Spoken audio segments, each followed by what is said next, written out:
Eridu, une mégapole antérieure à la première civilisation connue et plus ancienne que les pyramides de Gizeh, gisait enfouie dans les sables du désert mésopotamien depuis plus de 2000 ans.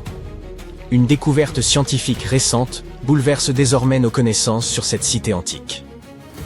Les chercheurs ont mis au jour plus de 4000 canaux autour d'Eridu, qui alimentaient en eau plus de 700 fermes exploitées entre le 6e et le début du 1er millénaire avant notre ère.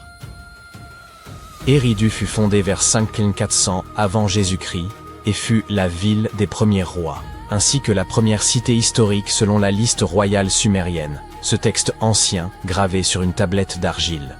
Les anciens Sumériens croyaient que cette ville avait été créée par les dieux lorsqu'ils décidèrent de s'établir sur Terre. Eridu occupe une place si importante dans les mythes et légendes sumériens qu'on finit par la considérer, à un certain moment, comme un lieu purement mythique. Le mythe le plus célèbre raconte que les cieux furent courroucés par le tumulte des humains et qu'ils envoyèrent un grand déluge pour les anéantir. Une étude récente a révélé que l'Euphrate constituait la source d'eau de l'ensemble de la cité. Les chercheurs ont cartographié les vestiges du paysage ancien et identifié un réseau sophistiqué de canaux d'irrigation artificielle. Ils ont découvert 200 canaux principaux captant l'eau de l'Euphrate, lesquels alimentaient à leur tour 4000 canaux secondaires. L'équipe a mobilisé images satellitaires, vues par drone, analyse des sols, anciens registres et technologies de télédétection pour en dresser la cartographie complète. Les 700 fermes bénéficiaires présentaient des superficies variées, allant de 460 à plus de 18 000 m². Les canaux principaux mesuraient de près de 1000 mètres de long, certains s'étendant sur plus de 8 km, tandis que les plus petits pouvaient n'atteindre que 10 mètres. En Mésopotamie, les rivières constituaient la principale source d'eau pour l'agriculture, obligeant les cultivateurs à maîtriser l'art d'acheminer l'eau depuis le fleuve jusqu'à leurs champs. Tout débuta par des techniques rudimentaires, telles que le creusement de petites rigoles, mais au fil des générations, ils apprirent à édifier d'immenses canaux atteignant parfois 100 km de long.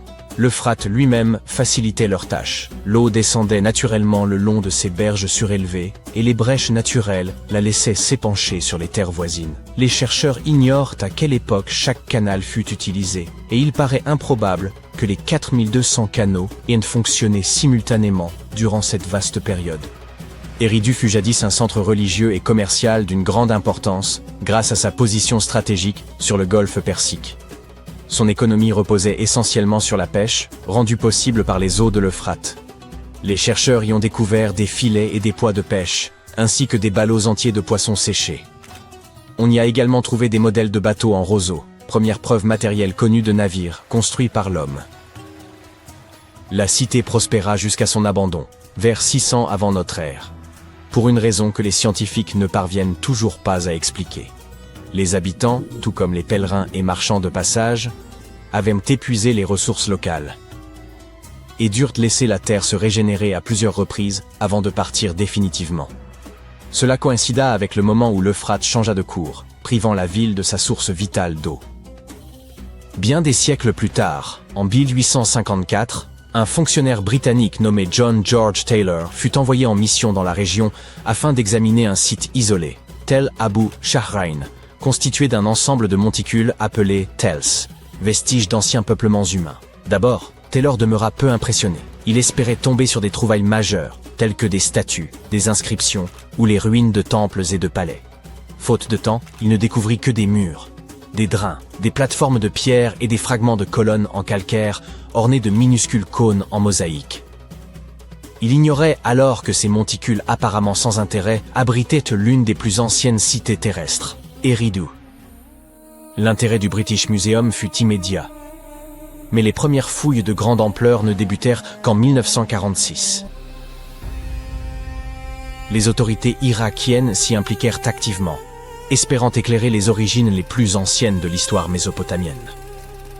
Les archéologues se concentrèrent alors sur le monticule 1, un vaste tel atteignant la hauteur d'un immeuble de 8 étages.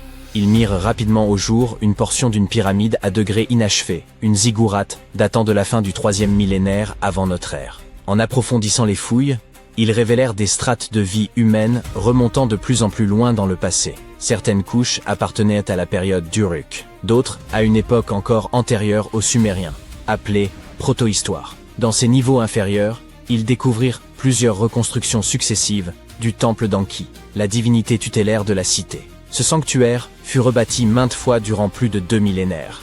Chaque effondrement donnait lieu à une nouvelle construction, plus vaste et plus majestueuse que la précédente. À partir du milieu du 4e millénaire avant notre ère, les temples d'Éridu prirent une ampleur monumentale, dépassant en sophistication toutes les réalisations humaines antérieures. Parallèlement, la société se complexifia, marquée par l'apparition de classes sociales distinctes. Finalement, les habitants cessèrent de reconstruire le temple et érigèrent, vers 2100 avant notre ère, une pyramide à degrés sur les ruines. Bien qu'Éridu eût décliné, elle conserva sans doute un rôle majeur en tant que site sacré. Les fouilles ont révélé de la poterie datant des seconds et premiers siècles avant Jésus-Christ, sans trace d'habitations alentours.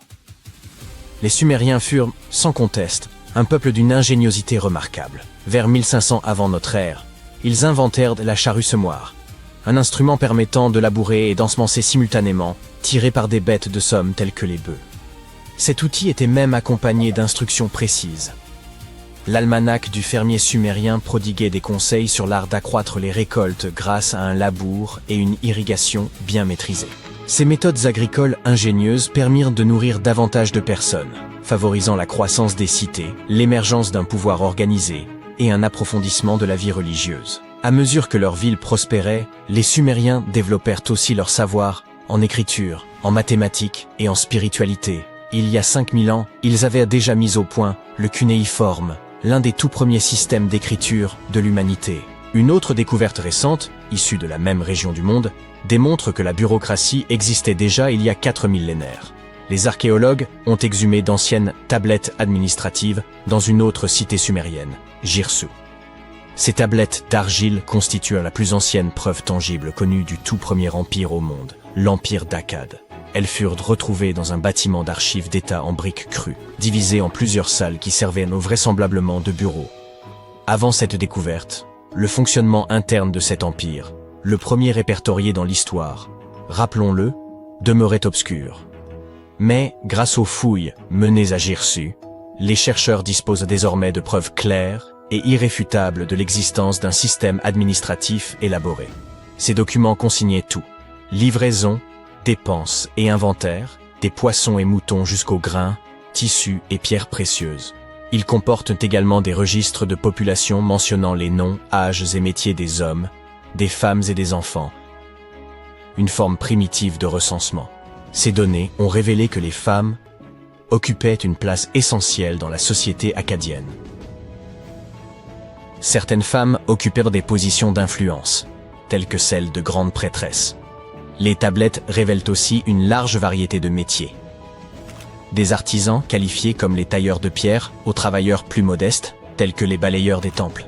Certaines contiennent même des plans de bâtiments, des schémas de champs et des cartes de canaux, preuve que l'Empire disposait d'une organisation et d'une planification très structurée. La cité finit toutefois par se révolter et conquérir son indépendance, mettant fin à 150 ans de domination akkadienne. Aujourd'hui, les chercheurs nettoient et traduisent ces tablettes pour en saisir tout le sens. Ces nouvelles découvertes remplacent les théories anciennes et offrent une vision plus exacte du pouvoir et du système administratif de l'Empire d'Akkad.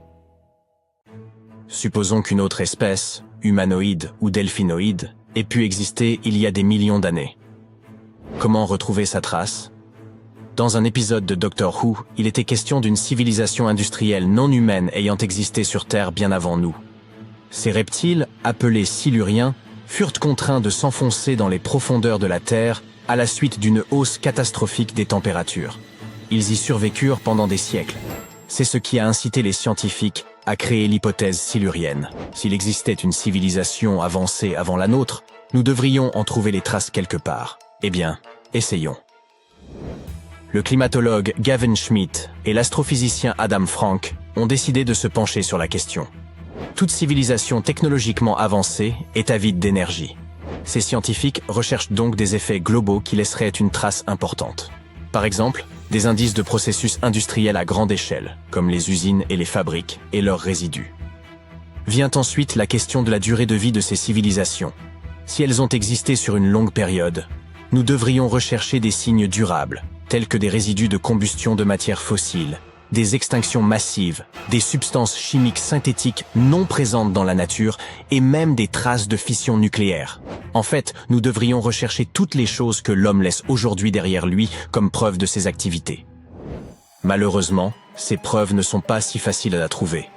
Imaginons un scénario inquiétant. L'humanité disparaît soudainement. Même si nous avons l'impression que nous avons apporté beaucoup de changements à notre planète, une civilisation future, dans des millions d'années, aurait du mal à trouver des vestiges de notre existence.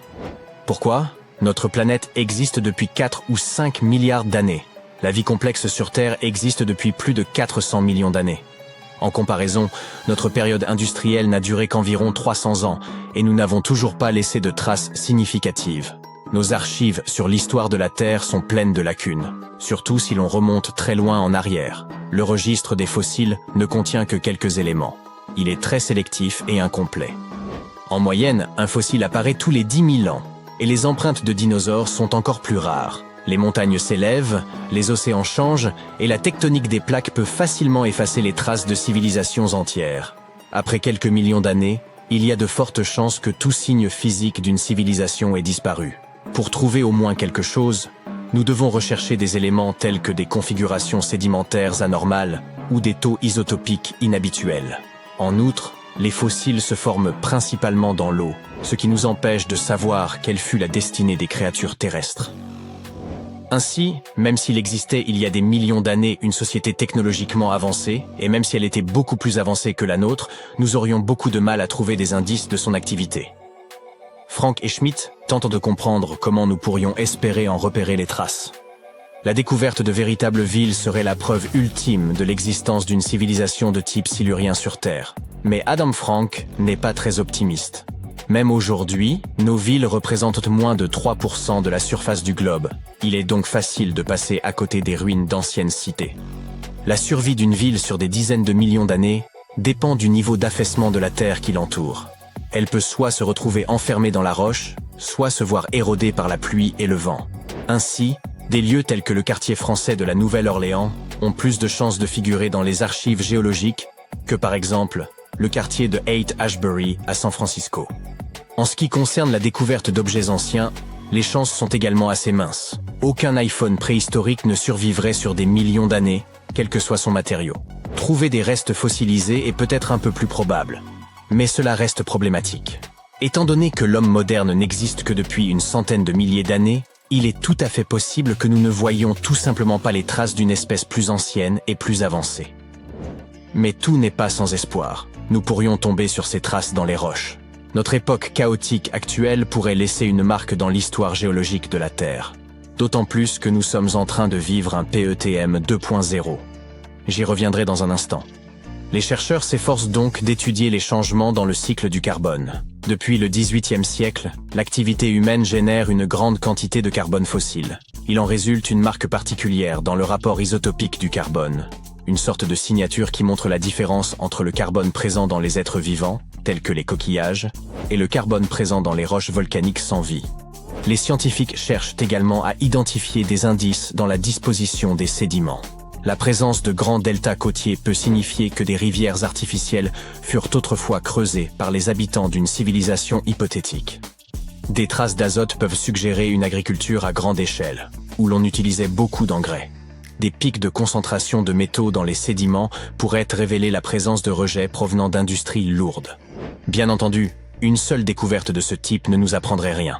Selon M. Schmitt, il convient de rechercher plusieurs signes à la fois. En l'absence d'artefacts incontestables, le caractère unique d'un événement ne peut être démontré que par une variété d'indices, et non pas par une série de changements liés à une cause unique. Dans leur quête d'indices de type silurien, les scientifiques ont même décidé d'examiner la Lune. Certains astronomes s'étonnent que personne ne se soit penché sur la question auparavant. Ils ont même plaisanté sur la possibilité que des dinosaures ayant pu construire des fusées et laisser des traces sur la Lune ou d'autres corps célestes. Ces astronomes pensent que les planètes semblables à la Terre ont tendance à effacer les traces de civilisation à leur surface. Ils explorent donc l'idée saugrenue que ces êtres hypothétiques y ont pu voyager dans l'espace. Dans ce cas, des vestiges de leur technologie, appelée technosignatures, pourraient en se trouver non seulement sur notre Lune, mais aussi sur des astéroïdes. ou même enfouis sur Mars. Là, ils pourraient perdurer pendant des millions, voire des milliards d'années. Malheureusement, jusqu'à présent, bien qu'ils aient sondé les 380 millions d'années écoulées et examiné tous les événements anormaux, les chercheurs n'ont pas trouvé de traces évidentes d'une civilisation technologique. Mais ils n'abandonnent pas pour autant. Frank appelle à poursuivre les recherches. Par exemple, nous pourrions étudier comment les produits chimiques industriels modernes se conservent dans les sédiments océaniques. Cela pourrait nous aider à identifier des traces chimiques similaires dans l'histoire de la Terre. S'il n'y a pas de traces, pourquoi se donner tant de mal? Ces recherches sont basées sur les récents articles de Schmitt et Frank. Ils se sont penchés sur l'Anthropocène. Il s'agit de la période dominée par les activités humaines sur Terre. Elle est remplie de ce que l'on appelle des hyperthermies. Il s'agit d'événements préhistoriques au cours desquels les températures sur Terre ont fortement augmenté sur une période relativement courte. Des sortes de vagues de chaleur extrêmes du passé. Le maximum thermique du passage Paléocène-Éocène, ou PETM, en est un bon exemple. Ce phénomène, qui s'est produit il y a environ 55 millions d'années, s'est traduit par une hausse rapide des températures mondiales. En l'espace de 200 000 ans, la température moyenne sur Terre est passée d'environ -12,8 à -10 degrés Celsius. Nous étudions ces hyperthermies pour comprendre comment elles se sont produites, qu'elles soient dues à des causes naturelles ou à des activités humaines. Et elles sont donc à l'origine des recherches de Frank et Schmitt. Pour les étudier, les scientifiques ont commencé à examiner les signaux chimiques et leurs différentes traces présentes dans les roches. Ce faisant, Schmitt et Frank ont découvert d'étranges parallèles entre tous les problèmes climatiques actuels et les périodes passées de changements rapides de température. Il existe une grande similitude entre le PETM et d'autres événements hyperthermiques. Tous ces travaux ne visent donc pas seulement à résoudre un mystère historique. Comprendre notre impact sur l'environnement peut nous aider à trouver de meilleurs moyens de vivre en harmonie avec la planète et d'éviter de disparaître en tant qu'espèce. Notre Voie lactée regorge de planètes qui pourraient être propices à la vie. Mais nous ne savons pas s'il existe d'autres civilisations. La Terre est le seul endroit que nous connaissons où vivent des êtres vivants. Il y a environ 200 ans, on se demandait s'il n'y avait pas une civilisation sur Mars. À l'époque, c'était une vraie question. Mais une fois que nos sondes spatiales nous ont envoyé des photos, nous avons constaté qu'il n'y avait aucune preuve de l'existence d'une civilisation extraterrestre, et nous sommes un peu passés à autre chose. Aujourd'hui, cette question n'est même plus considérée comme un sujet scientifique sérieux. Elle est même un peu ridicule. Mais personne n'a encore fixé de limite claire. Il y a environ 14 000 ans, des bâtisseurs venus d'un autre monde seraient descendus sur Terre. Leur objectif ? Contribuer à l'édification d'un vaste complexe de pierres formé de blocs parfaitement imbriqués. Pour cela, ils auraient employé une technologie très en avance sur leur temps. Et une fois leur tâche accomplie, ils se seraient volatilisés sans laisser la moindre trace. Il ne s'agit pas d'un récit de science-fiction, mais d'une hypothèse avancée pour expliquer le mystère de Pumapunku. Les scientifiques ne la reconnaissent pas officiellement, mais ils ignorent toujours comment, quand et par qui cette structure impressionnante a été construite. Pumapunku est un site intégré à une cité ancienne nommée Tiwanaku, qui se trouve non loin du lac Titicaca, en Bolivie. Tiwanaku occupe une place essentielle dans les traditions incas, car il considérait ce lieu comme le point d'origine de la création du monde. Les spécialistes estiment que Pumapunku aurait été édifié vers l'an 536 de notre ère. Les premiers Européens à le découvrir y sont parvenus en 1549 via l'expédition de Pedro Chieza de León. En son centre se trouve une large plateforme en terrasse, composée de gigantesques blocs de pierre dont certains atteignent la taille d'un autobus, 8 mètres de long, 5 de large et 1 mètre d'épaisseur. Le plus imposant atteint un poids spectaculaire de 131 tonnes, soit plus que 20 éléphants réunis. Même les éléments plus petits sont comparables à la taille d'un canapé. Les archéologues pensent bon qu'il y avait au moins 5 grands portails, accompagnés de plusieurs autres, plus modestes, probablement inclus dans une structure monumentale. Le site a été construit à partir de 2 roches, le grès rouge et l'andésite, une des plus dures connues sur Terre.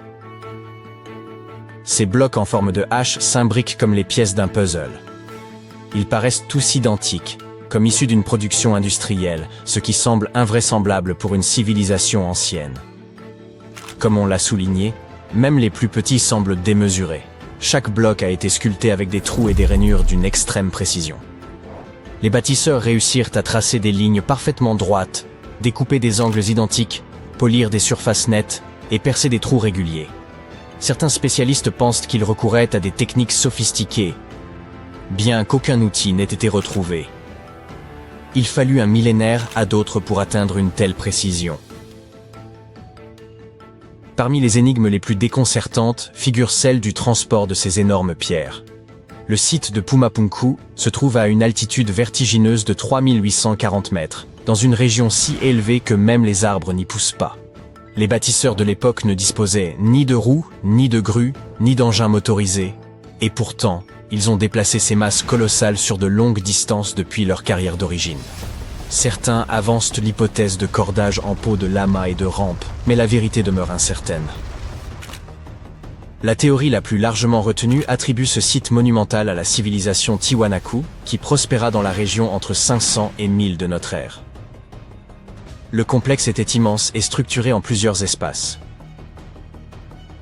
Une cour à l'ouest, une vaste zone ouverte au centre, et une cour orientale ceinte de murs de pierre.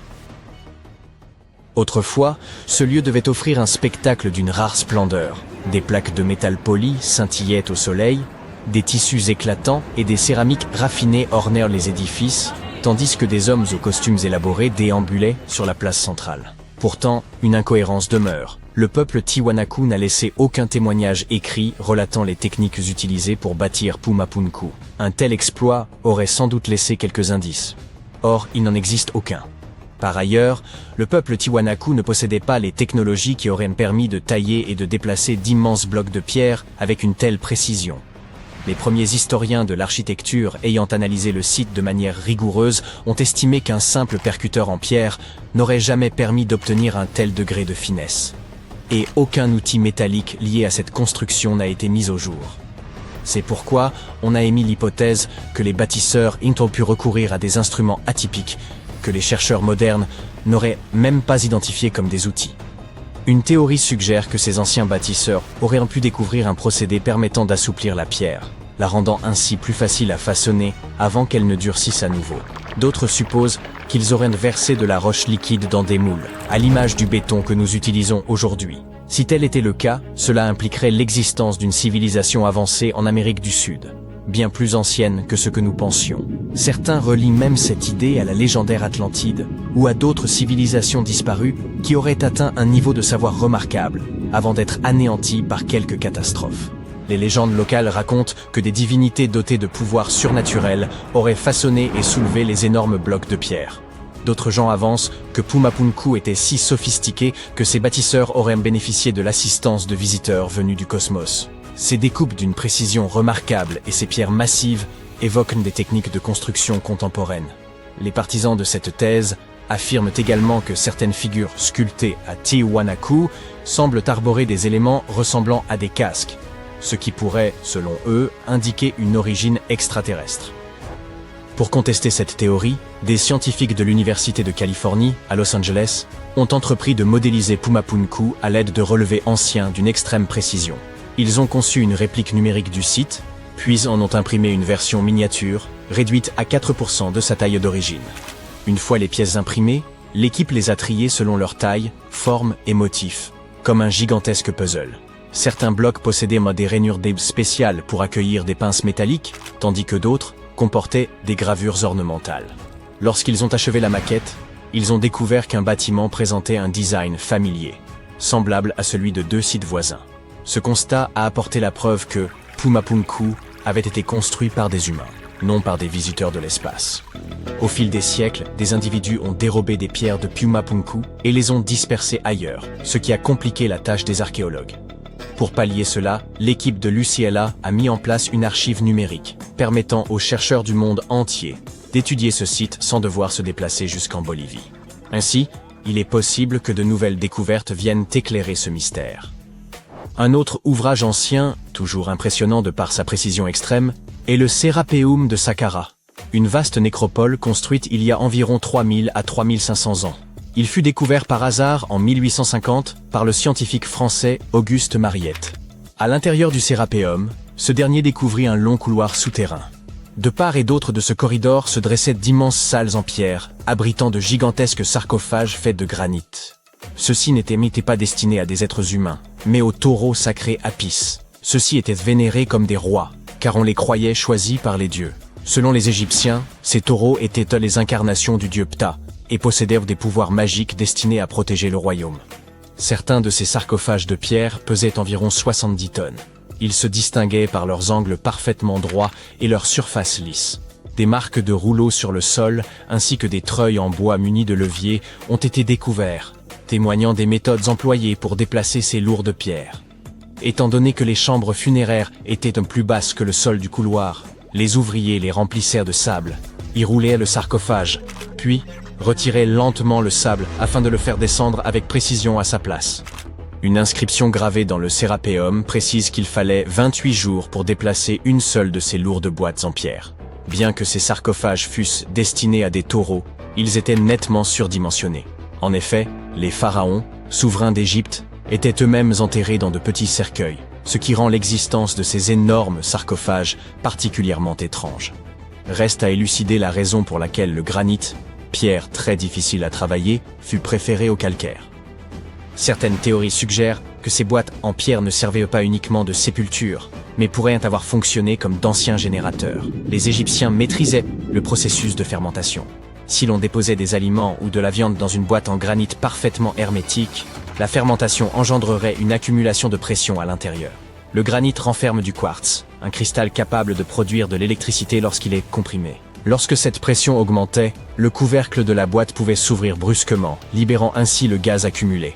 Des illustrations anciennes découvertes au sérapéum montrent des pierres empilées sur ces coffres, peut-être destinées à alourdir les couvercles afin d'augmenter la production électrique.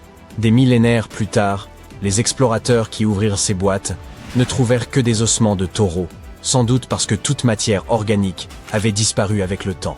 Encore aujourd'hui, les chercheurs demeurent incertains quant à la véritable fonction de ces gigantesques coffres de pierre, laissant ainsi le mystère entier. Des objets étranges et incroyables sont parfois découverts, mais comprendre tout ce que manigançaient nos ancêtres peut s'avérer assez difficile. Surtout quand tout ce que vous avez, ce sont quelques tessons de poterie et des peintures rupestres. Il n'est donc pas si surprenant que même les experts en blouse blanche commettent parfois quelques erreurs. Mais ce n'est pas qu'une question de vaisselle poussiéreuse et de gros cailloux. Parfois, on trouve carrément des restes humains à la tête énorme. Alors, attrapez votre matériel de fouille et retournons dans les temps anciens pour découvrir des sociétés incroyables que les chercheurs ne parviennent toujours pas à expliquer. La Sardaigne peut sembler idyllique aujourd'hui, mais pour être honnête, je n'aurais vraiment pas voulu la visiter il y a 3000 ans. Certaines rumeurs prétendent que d'horribles géants erraient sur cette île à l'époque. On évoque même la découverte de squelettes humains de plus de 4 mètres de haut, bien que personne n'ait jamais apporté de preuves concrètes. Mais ces histoires soulèvent quand même quelques questions, car des choses étranges se sont certainement produites là-bas. En 1974, plus de 5000 fragments d'artefacts en pierre ont été retrouvés dans une partie de l'île, appelée Mont Prama. Mais au lieu d'être exposés dans un musée, on les a enfermés dans un coffre-fort souterrain pendant près de 30 ans. Cela semble un peu suspect, n'est-ce pas? Lorsqu'ils ont finalement été déplacés en 2005, les scientifiques ont rassemblé les pièces du puzzle pour révéler les statues de 38 géants, chacun mesurant 2,40 mètres de haut. Pas aussi grands que nos squelettes légendaires, mais tout de même assez massifs. On pense que ces statues ont été façonnées par la culture nuragique, qui peuplait cette île il y a bien longtemps. En plus de ces statues, ils ont également érigé plus de 8000 structures de pierre. Peut-être que le peuple des Nurags n'était pas eux-mêmes des géants, mais ils aimaient clairement voir les choses en grand. Nous aussi, d'ailleurs, comme un grand nombre de j'aime sous nos vidéos, ce serait vraiment sympa. Merci d'apprécier notre contenu. Et maintenant, revenons à la vidéo. Vous et moi sommes assez intelligents, mais nous ne sommes peut-être pas les humains les plus futés à avoir jamais vécu. En fait, nous ne sommes peut-être même pas l'espèce la plus intelligente.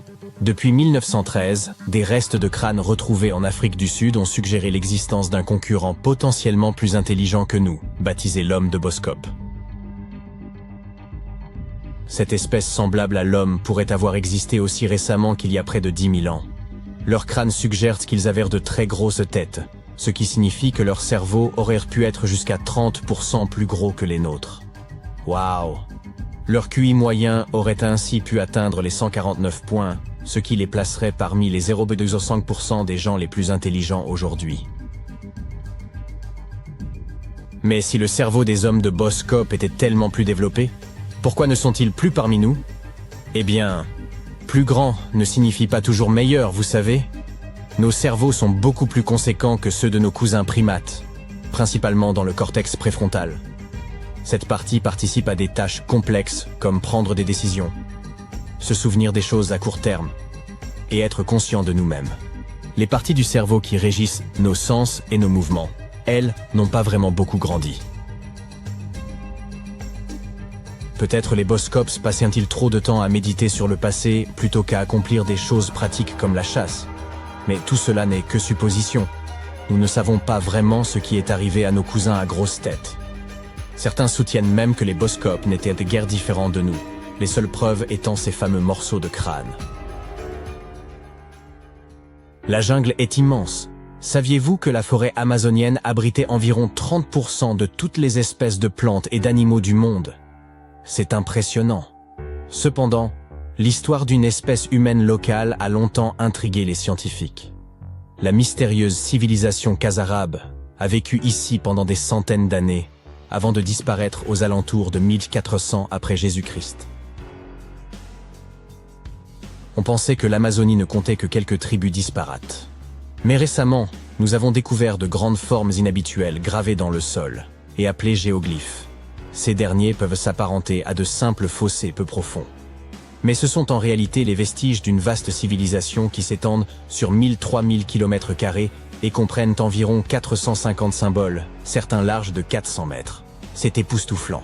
Ils étaient probablement flanqués de lieux cérémoniels et auraient pu accueillir jusqu'à 1 million d'individus il y a à peine 600 ans. Grâce à de nouvelles technologies, comme le LIDAR, qui utilise un laser inoffensif pour cartographier la forêt sans lui nuire, nous pouvons explorer plus en profondeur.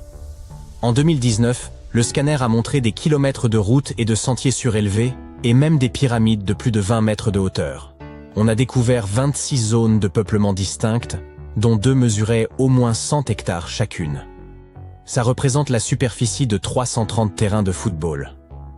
On ignore ce qui est arrivé à la civilisation Khazarabe, mais il n'est pas à exclure que les conquistadors en soient responsables. Peut-être que l'ancienne civilisation la plus déroutante est celle dont nous n'avons jamais réellement trouvé de traces. Oui, je parle bien de l'Atlantide, cette grande cité qui a supposément sombré dans l'océan. Les premières mentions de l'Atlantide nous viennent du philosophe grec Platon, qui évoquait une grande cité proche du détroit de Gibraltar. Mais pendant des siècles, tout le monde a simplement pensé que Platon l'avait imaginé de toutes pièces, comme une version idéalisée de son Athènes natale. Alors pourquoi, environ 12 000 ans après sa disparition présumée, nous demandons-nous encore si elle pourrait avoir existé? Eh bien, au XIXe siècle, Ignatius Donnelly, un membre du Congrès américain, a écrit un livre donnant 13 raisons pour lesquelles il pensait que l'Atlantide était plus qu'un simple mythe. Puis, en 1965, certaines personnes ont cru avoir réellement retrouvé l'Atlantide en découvrant la structure de Richa, un dôme géologique massif de 40 km de diamètre en Mauritanie. Il est si grand que l'on ne peut en observer l'ensemble que depuis l'espace. 2 astronautes survolant le désert du Sahara ont repéré cet œil gigantesque qui les regardait en retour et ont pensé qu'il s'agissait là d'une découverte majeure. Hélas, il n'y a aucune preuve tangible qui connecte cette structure à l'Atlantide. On pense qu'elle se serait formée à partir d'une activité volcanique il y a environ 100 millions d'années. Mais cela semble un peu trop pratique, n'est-ce pas? Malheureusement, nous ne sommes pas plus proches de connaître la vérité. Imaginez-vous retourner à environ 3300 avant Jésus-Christ et vous retrouver en Asie du Sud. Laissez-moi vous présenter la civilisation harapéenne. Ces gens étaient très en avance sur leur temps. Ils occupèrent des cités comme Harappa et Mohenjo-Daro, dotées de maisons en briques, de systèmes d'égouts sophistiqués et même de bains publics. Cet endroit aurait pu abriter plus de 5 millions d'individus, ce qui en ferait l'une des régions les plus densément peuplées de son temps. Ils avaient également inventé un système de poids standardisé qui était incroyablement utile aux négociants. Et ils pratiquaient le commerce. Leurs contacts s'étendaient jusqu'au Moyen-Orient grâce à leur maîtrise de la métallurgie. Ils avaient même développé le pendant antique des grandes marques. Des sceaux étaient utilisés pour marquer l'argile de leurs marchandises. En dépit de leurs avancées et de leur prospérité, leur langue et leur alphabet restent entourés de mystères. Nous avons des fragments de leur écriture, mais personne n'est encore parvenu à les déchiffrer, même avec toute la technologie dont nous disposons aujourd'hui. Nous ne savons toujours pas exactement comment fonctionnait leur société. Il semble qu'ils n'étaient pas aussi préoccupés par leur statut social que d'autres civilisations. Pas de grands palais ou de monuments grandioses. Au lieu de cela, leur plus grande structure aurait été des greniers. Ce qui était sûrement plus pratique. Malheureusement, toutes les bonnes choses ont une fin. Autour de 1800 avant Jésus-Christ, cette civilisation florissante a commencé à décliner, peut-être en raison de changements dans les cours d'eau. Alors que leur environnement... Avant d'aborder le pourquoi et le comment de la présence de pyramides dans le monde entier, parlons de quelques exemples. Je commencerai par la pyramide du Soleil au Mexique. Ces gens savaient vraiment comment construire une ville. Leur centre urbain bien planifié s'étendait sur plus de 1800 hectares et comportait plusieurs pyramides. Mais la pyramide du Soleil est la plus impressionnante. Cette structure gigantesque a été édifiée en l'an 100 de notre ère et est l'une des plus grandes constructions de ce type dans tout l'hémisphère occidental. Elle s'élève à 66 mètres au-dessus du sol.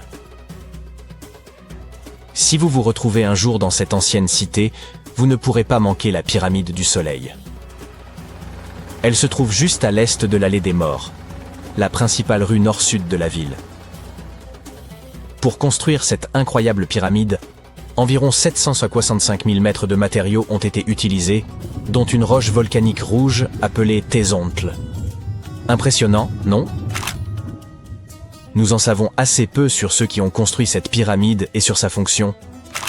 Mais les archéologues pensent qu'il y avait autrefois un temple à son sommet. Dans les années 70, ils ont découvert un certain nombre de tunnels et de mystérieuses salles dans son sous-sol. En 2011, ils ont même trouvé une cachette contenant des pots en argile, des morceaux d'obsidienne, des os d'animaux, des figurines humaines et même un masque. Qui sait quels autres secrets se cachent dans cette pyramide? Si vous décidez de la visiter, vous devrez gravir les 248 marches inégales qui se trouvent sur sa face ouest. N'allez pas trébucher. Le Soudan a aussi ses pyramides. Les pyramides nubiennes ne sont pas aussi grandes que celles d'Égypte, mais il y en a quand même environ 200. Ces anciennes pyramides ont abrité pendant près de 1000 ans les tombes des pharaons du royaume de Méroé, qui régnaient sur l'Égypte de la Nubie à la mer Méditerranée. Les pyramides de Méroé ont été construites en granit et en grès rougeâtre. Et saviez-vous que le Soudan possède plus de pyramides anciennes que l'Égypte? Les pyramides couchites témoignent de l'architecture indigène et des traditions funéraires des royaumes de Napata et de Méroé en Nubie, que l'Égypte ancienne a influencé. Méroé, où ont été enterrés plus de 40 reines et rois, est le site pyramidal nubien le plus étendu. Les murs des tombes représentent des rois momifiés parés de bijoux, leurs coffrets en bois contenant des arcs, des carquois de flèches et d'autres objets témoignant des relations et des échanges commerciaux avec les civilisations égyptiennes et grecques. Si vous souhaitez explorer des tombes anciennes, vous pouvez donc éviter les foules en Égypte et vous rendre au Soudan. Envolons-nous vers l'Irak à la découverte d'autres pyramides. Les ziggourats sont composés de strates successives et de temples étagés. Au lieu de murs lisses et droits, elles ont des étages, comme des gâteaux, qui permettaient la réalisation de travaux et la tenue de rituels importants. Ces structures imposantes sont disséminées dans tout l'Irak et l'Iran. Elles témoignent de la puissance et des compétences des peuples qui les ont construites. L'une des plus grandes et des plus impressionnantes ziggourats est celle d'Ur. Il s'agit d'une pyramide rectangulaire géante de 20 à 30 mètres de haut. surmontée de 3 niveaux de terrasse et d'un temple. Pouvez-vous imaginer le nombre de briques cuites qu'il a fallu pour construire cet édifice? 720 000 pour la seule partie inférieure. Cette ziggourate a été construite pour le roi sumérien Ur-Nama. Comme les autres, elle existe depuis des milliers d'années, ce qui explique qu'elle ait été un peu malmenée. Heureusement, le roi babylonien Nabuchodonosor II et quelques archéologues sont venus à sa rescousse, respectivement au 6e avant notre ère et au 20e siècle. Aujourd'hui, elle se trouve près de la base aérienne de Talil. La ziggourate d'Ur a été construite en 2100 avant notre ère par le roi Ur-Nama, pour le dieu de la lune Nanna. C'était le plus haut bâtiment de la ville et on pouvait le voir à des kilomètres à la ronde. Il ressemblait à la flèche d'une cathédrale médiévale. Les gens y apportaient leur surplus agricole et obtenaient leur lot de nourriture en retour, mais c'était aussi un lieu spirituel. Malheureusement, le temple de Nanna, situé au sommet de la ziggourate, n'a pas survécu, mais nous possédons quelques briques bleues, vernissées, qui pourraient avoir fait partie de son décor. Les parties inférieures de la ziggourate sont tout de même étonnantes. Les architectes ont même percé des trous dans l'extérieur du temple pour permettre à l'eau de s'évaporer. Maintenant que nous avons exploré quelques-unes des pyramides de notre planète, élargissons notre perspective. On en trouve dans de nombreuses régions du monde. L'Égypte compte plus de 100 pyramides. Le Soudan en a le double, et des dizaines d'autres sont disséminées au Moyen-Orient et en Chine. Mais c'est en Amérique que l'on trouve le plus grand nombre de pyramides. Il y en a plus là-bas que dans toutes les autres parties du monde réunies. Ces pyramides sont situées au Mexique, au Guatemala, au Honduras et au Salvador. Voici un aperçu de l'évolution des pyramides au cours de l'histoire. La plus ancienne se trouve en Égypte. Il s'agit d'une pyramide à degrés, constituée de couches de pierres superposées. C'est au pharaon Snéfrou que l'on attribue la création de ce type de pyramide très connu. Au cours de son règne de 45 ans, il a construit 3 pyramides. Ses 2 premières tentatives ont échoué, mais il a finalement réussi avec la pyramide rouge, qui est considérée comme la première vraie pyramide. C'est son fils, Khéops, qui construisit la grande pyramide de Gizeh, la plus haute construction humaine sur Terre pendant près de 4000 ans. Les pyramides d'Amérique latine sont semblables aux premières pyramides à degrés égyptiennes, mais elles ont été construites indépendamment les unes des autres. Les pyramides du Soudan ont été construites vers 700 avant notre ère. Elles sont hautes, mais beaucoup plus étroites que celles d'Égypte. Comment toutes ces civilisations ont-elles pu construire ces édifices sans communiquer entre elles? Après tout, les Aztèques, les Mayas et les anciens Égyptiens étaient aussi différents que possible. Mais malgré leurs différences culturelles, ils semblaient tous d'accord sur une chose. Les pyramides étaient plutôt cool. Les pyramides à degrés sont présentes dans le monde entier parce que c'était le type de structure le plus pratique et le plus stable. Elles pouvaient être construites en hauteur sans matériaux légers comme le bois ou le métal. La forme triangulaire avec une base carrée est extrêmement stable comparée à une structure cubique qui nécessiterait plus de matériaux pour une hauteur moindre. En ce qui concerne la conception des pyramides, celle d'Égypte ressemblait à des triangles géants avec une base carrée, des côtés lisses et un sommet pointu. En revanche, les Aztèques et les Mayas ont préféré l'aspect d'un gâteau à étages, avec des marches menant à une plateforme au sommet. Ainsi, bien que toutes ces pyramides aient la même base, elles ont chacune leur propre style. Chaque groupe a construit ces pyramides en utilisant des inclinaisons, des techniques et des matériaux différents. Ainsi, même s'ils se sont parfois inspirés du travail des autres, ils sont restés originaux. Les pyramides égyptiennes avaient des faces lisses et inclinées conçues pour favoriser l'ascension de l'âme du pharaon. La pyramide du soleil a été construite au-dessus de grottes qui servirent de passage aux divinités. Les Mayas ont construit le temple de Kukulkan à Chichén Itzá pour honorer cette divinité que l'on représente généralement sous la forme d'un serpent. Surnommé El Castillo, il comporte 91 marches de chaque côté ainsi qu'une plateforme, soit 365 marches, une pour chaque jour du calendrier maya. Dites-moi les amis, comment les pyramides ont-elles été conçues? Pour commencer, ce sont des humains qui les ont construites, et non des extraterrestres débarqués sur Terre en soucoupe volante. Vous voyez, une chose que toutes les pyramides ont en commun, c'est qu'elles ont été bâties sans outils avancés, et parfois même sans roues. Les ouvriers, qualifiés ou non, étaient nombreux, ainsi que les architectes. Par exemple, on estime qu'il fallut 20 000 personnes pour la grande pyramide de Gizeh, et que la plupart étaient de fins artisans. La construction d'une pyramide était une entreprise de grande envergure qui nécessitait des années de planification et d'efforts. Celle de Cholula, au Mexique, a nécessité 600 ans de travail.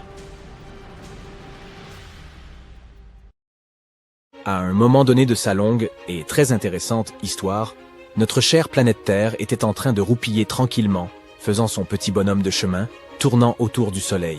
Et puis, bam! La vie commence à s'emballer. Les plantes et les animaux se mettent à se pavaner, dévoilant toute leur complexité.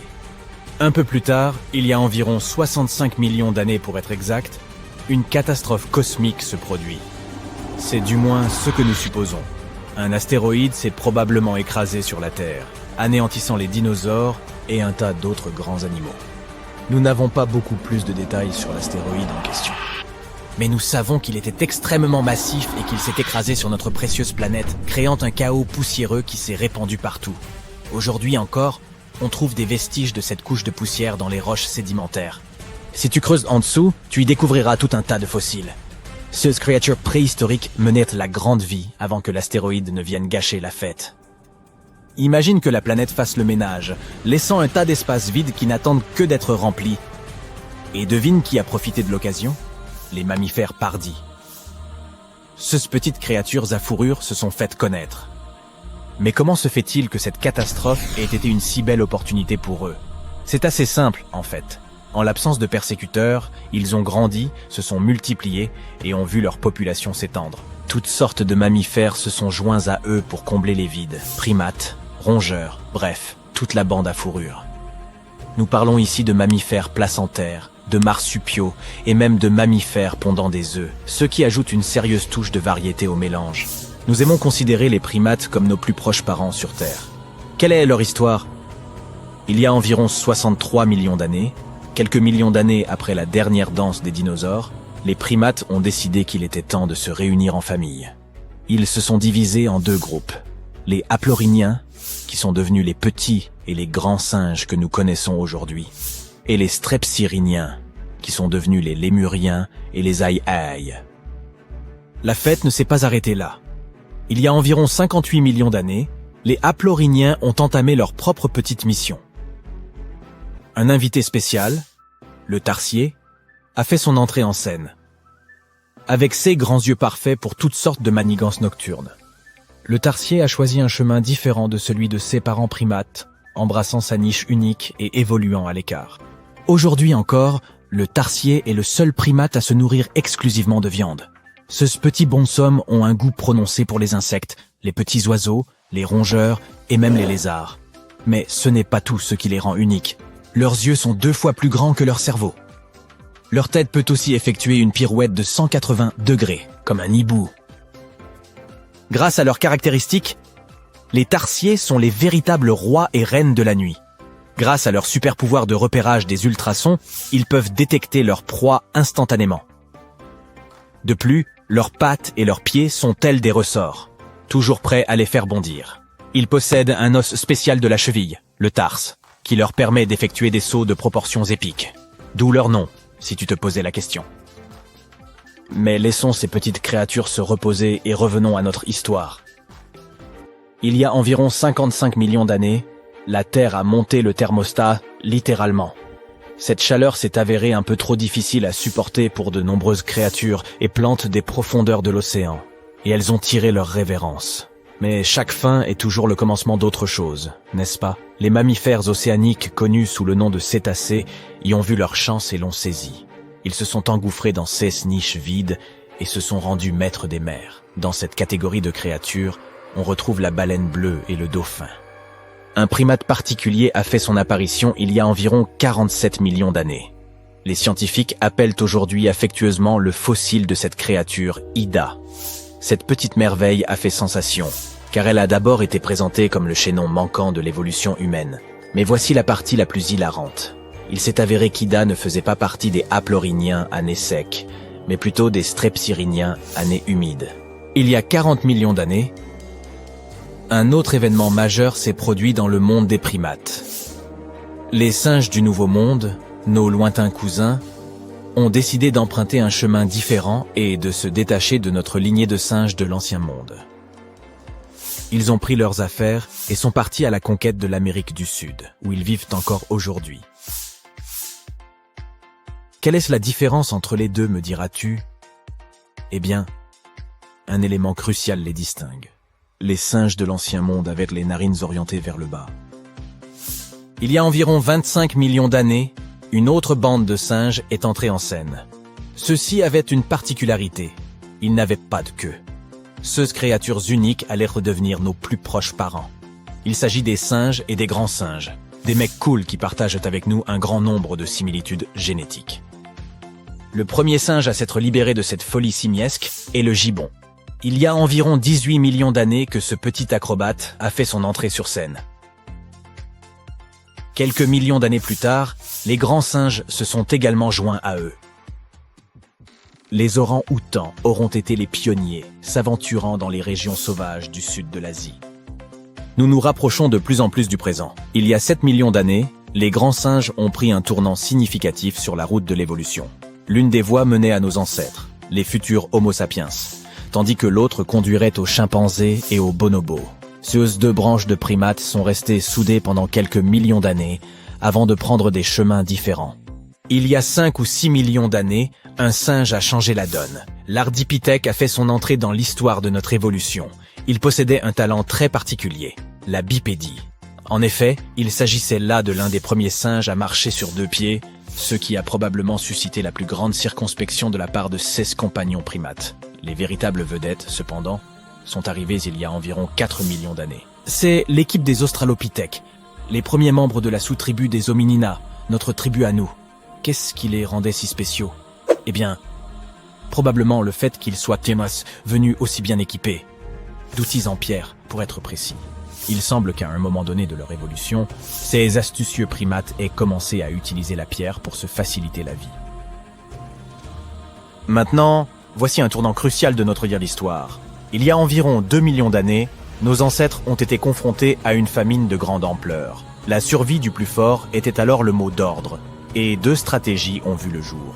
Le premier groupe a opté pour des mâchoires plus puissantes, ce qui lui a permis de mâcher des aliments coriaces comme les noix. Le second groupe a eu une toute autre idée. Il a opté pour des mâchoires plus faibles, mais des cerveaux plus gros. Il voulait avoir accès à une plus grande variété d'aliments. Évidemment, c'est le groupe au cerveau le plus développé qui l'a emporté. Et c'est là que notre équipe entre en jeu. Il y a environ 2,5 millions d'années, un type de primate surnommé l'homme habile a marqué l'histoire. Ces créatures intelligentes avaient un plus gros cerveau et savaient comment utiliser ces neurones à bon escient. Puis, il y a environ 1,9 million d'années, une nouvelle étoile est apparue au firmament, l'Homo erectus. Ces créatures ne se contentèrent pas de marcher debout. Elles avaient aussi un cerveau presque 2 fois plus gros que celui de l'Homo habilis d'antan. Ils ont pris le monde par surprise, en devenant les premiers de nos ancêtres à s'aventurer hors du continent africain. Ils savaient même apprivoiser le feu. Il y a environ 700 000 ans, le monde a ensuite connu une révolution culinaire, lorsque les premières traces de cuisine sont apparues. Et il y a environ 500 000 ans, nos ancêtres ont décidé qu'il était temps de devenir esclaves de la mode en arborant les premières traces de vêtements. Notre propre espèce est née il y a seulement 300 000 ans. Je t'avais bien dit qu'on était à la traîne. Mais le monde n'a plus jamais été le même après l'apparition de l'Homo sapiens, l'homme moderne sur le plan anatomique. Aux côtés d'autres membres de notre famille, nous avons émergé, prêts à conquérir le monde avec nos esprits novateurs et nos sociétés complexes. Le cheminement exact de notre évolution reste un peu mystérieux. Mais ce dont nous sommes sûrs, c'est que les Néandertaliens se sont joints à la fête à un moment ou à un autre. L'essor de l'Homo sapiens s'est accompagné d'un développement des capacités linguistiques. Le langage moderne serait apparu presque en même temps que notre espèce. Nous avons commencé à nous exprimer, à partager des histoires et à façonner le monde avec nos mots. Et voilà le travail. Il aura fallu 13 milliards 800 millions d'années d'histoire cosmique pour que les humains fassent leur entrée.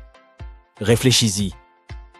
99% du temps écoulé depuis le Big Bang, nous n'étions même pas là. Notre espèce, l'Homo sapiens, est la petite dernière de la famille Terre et n'existe que depuis une infime partie du temps alloué à l'univers. Pourtant, en un clin d'œil, nous avons réussi à démêler toute l'histoire qui nous a menés à notre propre existence. L'histoire ne s'arrêtera pas avec nous. C'est une saga en cours qui s'écrit à chaque instant. Vous vous promenez dans la rue. Vous apercevez une boutique d'antiquités au l'aspect étrange et appelée « Les trésors intemporels de Monsieur Sympa ». Vous êtes curieux, alors vous y entrez. Vous regardez toutes ces choses bizarres. Soudain, un vieux rouleau de parchemin attire votre attention. C'est une carte du monde. Mais quelque chose ne va pas. Au lieu de montrer les pays tels que vous les connaissez, elle indique l'emplacement de civilisations mythiques perdues et de leur monde. Monsieur Sympa, le propriétaire de la boutique, arrive à vos côtés après avoir réalisé votre trouble. Cette carte ne vous permettra sûrement pas de retrouver ces lieux, mais je peux vous raconter les légendes qui les entourent si vous le souhaitez, déclare-t-il. Permettez-moi de commencer par l'Atlantide. Vous pourriez la connaître comme étant le royaume sous-marin d'Aquaman, mais en réalité, l'île fictive de l'Atlantide a été introduite pour la première fois dans 2 des œuvres de Platon. D'après lui, Atlantis était une civilisation hautement avancée et qui aurait existé environ 9000 ans avant son propre temps. Son histoire aurait été transmise par les poètes, philosophes et autres dramaturges. Platon a écrit au sujet de l'Atlantide et de ses habitants, afin d'illustrer une morale, et pour mettre en garde contre les dangers de l'arrogance ainsi que la chute inévitable de ceux qui cherchent à accumuler trop de pouvoir. Dans ces dialogues, Platon décrivait l'Atlantide comme un grand et puissant empire, craint et respecté dans toutes les parties du monde. Elle avait été fondée par des êtres qui étaient mi-humains et mi-divins, et elle est très rapidement devenue une puissance navale de premier ordre. L'île regorgeant d'or, d'argent et d'autres métaux précieux, cela a très certainement aidé leur cause. Mais en plus de cela, elle était également connue pour son architecture, à couper le souffle, et sa technologie à nul autre égale, ainsi que pour ses innombrables animaux rares et exotiques. Les Atlantes étaient fiers de leurs prodigieux accomplissements et de la perfection atteinte par leur civilisation. Mais cet excès d'orgueil allait causer leur perte. Ils se pensaient tellement supérieurs qu'ils auraient pu prendre le contrôle de n'importe quelle nation. Cela les a amenés à conduire une série d'invasions. Ils ont ainsi conquis de nombreuses terres de la Méditerranée. Mais lorsque le moment est venu d'entrer dans Athènes, les Athéniens les ont repoussés avec une force extraordinaire, de sorte que les Atlantes ont finalement été défaits. Platon affirmait que les dieux se sont alors mis en colère contre les Atlantes en raison de leur méchanceté, de leur cupidité et de leur manque de morale, si bien qu'elles les ont punis en déclenchant des tremblements de terre qui ont fait sombrer l'Atlantide sous les flots. Bien que les premières traces écrites de l'Atlantide soient les œuvres de Platon, certaines personnes croient toujours que son histoire est basée sur des faits concrets et ont essayé d'identifier l'île de l'Atlantide sur la base de pays réels. Certains ont suggéré qu'elle aurait pu être située en Méditerranée, près des côtes espagnoles ou italiennes. D'autres encore pensaient qu'elle aurait pu se trouver dans les Caraïbes, au large de l'Amérique centrale ou de l'Amérique du Sud. Mais il n'existait aucune preuve tangible permettant d'étayer ces affirmations. Une théorie en particulier a semblé plus plausible que toutes les autres. Située dans la mer Égée, l'île de Santorini était le foyer d'une culture minoenne très avancée. Cependant, en raison d'une énorme éruption volcanique, cette société avait été détruite il y a environ 3600 ans, provoquant la disparition soudaine de la civilisation minoenne. Ce similitude entre les Atlantes fictifs et les Minoens historiques ont fait de Santorin la parfaite candidate pour toutes ces spéculations. Pourtant, quelques incohérences majeures persistaient, comme le fait que le moment où Platon replace la destruction de l'Atlantide ne coïncide pas du tout avec celui de l'éruption de Santorin. Ainsi, l'Atlantide continue de n'être considérée comme rien de plus qu'une légende populaire dans le monde scientifique. Progressons maintenant sur la carte en direction du Septentrion, poursuit Monsieur Sympa. Selon la mythologie celtique bretonne, il existait autrefois une ville magnifique appelée Oise, également connue sous le nom de Caerhys, et qui surplombait la fameuse baie de Douarnenez en Bretagne. Elle aurait été la cité la plus prospère de tout l'Atlantique. Elle était surtout célèbre pour ses jardins somptueux et ses majestueux édifices. Et tous ses sujets y vivaient heureux et jouissaient du plus grand confort. Dahut, qui était la fille du roi Gradelon dans les légendes et la littérature bretonne, nourrissait un amour profond pour l'océan. Elle avait supplié son père de construire une ville au bord de la mer, et c'est ainsi que la ville d'Ys avait été fondée. Elle était bien loin de se douter qu'elle se rendrait responsable de la destruction du cadeau tant chéri que lui avait fait son père. Car voyez-vous, comme la ville était entourée par les flots, il fallait bien qu'elle soit protégée par une digue, flanquée de nombreuses écluses, et ses portes ne pouvaient être ouvertes qu'à marée basse. Et le seul à posséder les clés de ces portes n'était autre que le roi lui-même. Un jour, un beau chevalier vêtu de rouge parvint à la ville, mais ne put en franchir les portes. La princesse Dahut était tant éprise de lui qu'elle voulut le laisser entrer. Elle n'ignorait pas que son père était le gardien de l'unique clé de la ville. Alors elle se faufila dans sa chambre pour la lui dérober. Puis elle la confia à son beau chevalier, afin qu'il puisse pénétrer dans la cité et que tous deux puissent enfin naître ensemble. Cependant, le chevalier rouge s'avéra être le diable en personne, et il laissa intentionnellement la porte ouverte face à la mer déchaînée.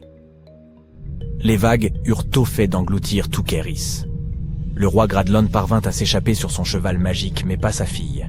Elle fut transformée en une sirène maléfique, condamnée à attirer les marins vers leur perte. Aujourd'hui, si vous vous rendez à Quimper, en Bretagne, vous pouvez y trouver la statue du roi Gradelon chevauchant son destrier. Bien que la ville d'Ys ne soit qu'une légende, certains habitants de la côte bretonne racontent que les jours où les eaux sont calmes, vous pouvez encore entendre le carillon des cloches de la ville profondément sous la mer, si vous tendez l'oreille. Monsieur Sympa pointe ensuite l'océan Indien sur la carte et dit « Maintenant, avez-vous déjà entendu parler du continent perdu de Lémurie ?»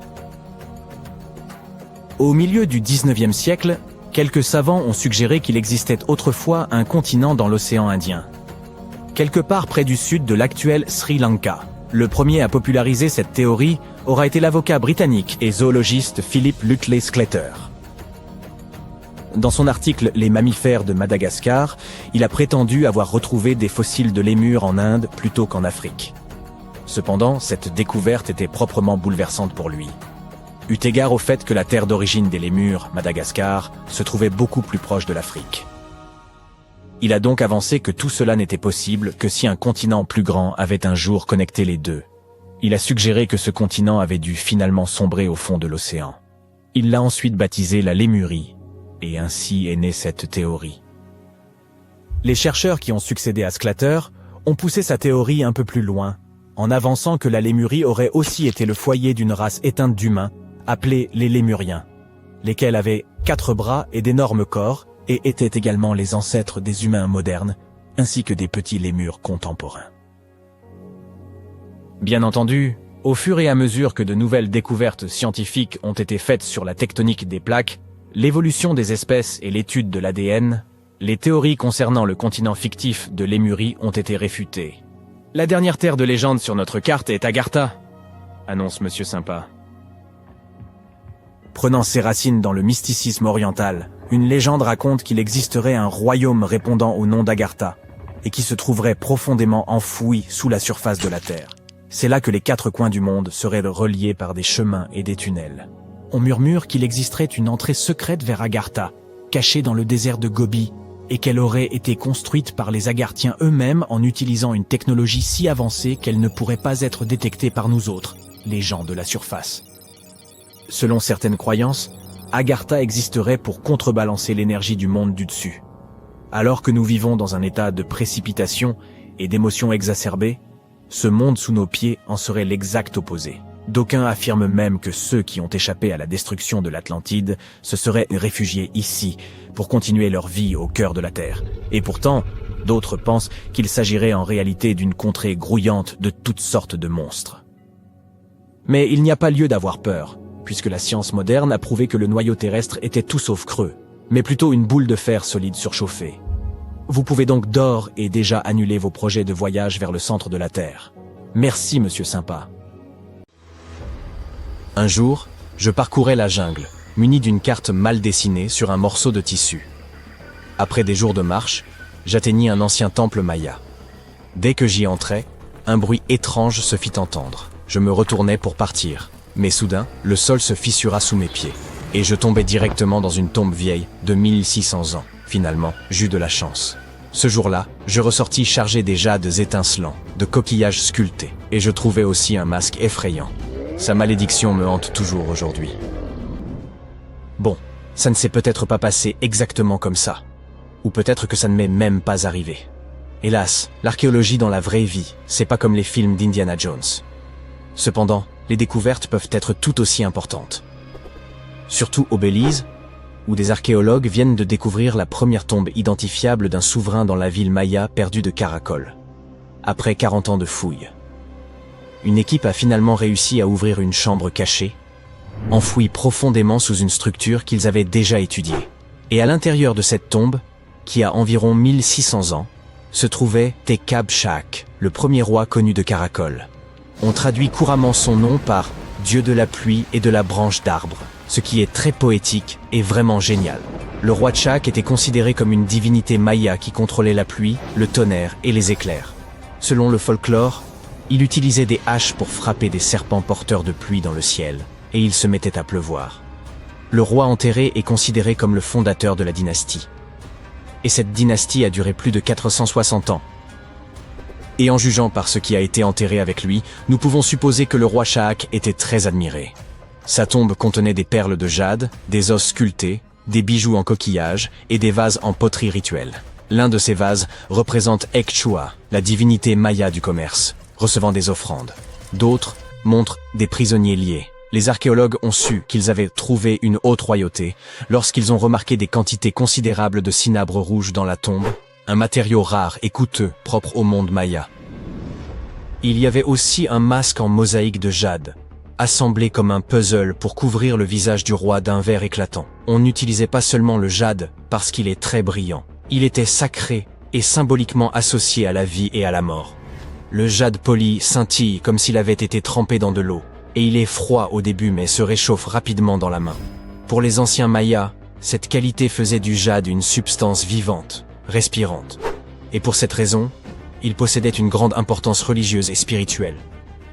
Les Mayas l'associaient au souffle de la vie, à la royauté, à l'éternité. Couvrir de jade le visage de quelqu'un montrait à quel point cette personne était importante. Le masque du roi Shak n'a pas encore été examiné correctement, mais un autre masque célèbre, celui du roi Pakal, est lui constitué de plus de 346 fragments de jade vert. Un travail méticuleux. Mais ce qui est peut-être le plus fascinant, symboliquement à propos de ce roi, c'est qu'il était vieux, pas seulement parvenu au bout d'une longue vie, mais vieux au point d'être édenté. Pour nous, cela signifie qu'il ne sait pas bien nettoyer les dents. Parce que non, on ne perd généralement pas ses dents simplement en vieillissant, à condition qu'on maintienne une bonne hygiène bucco-dentaire et qu'on ait les soins adéquats.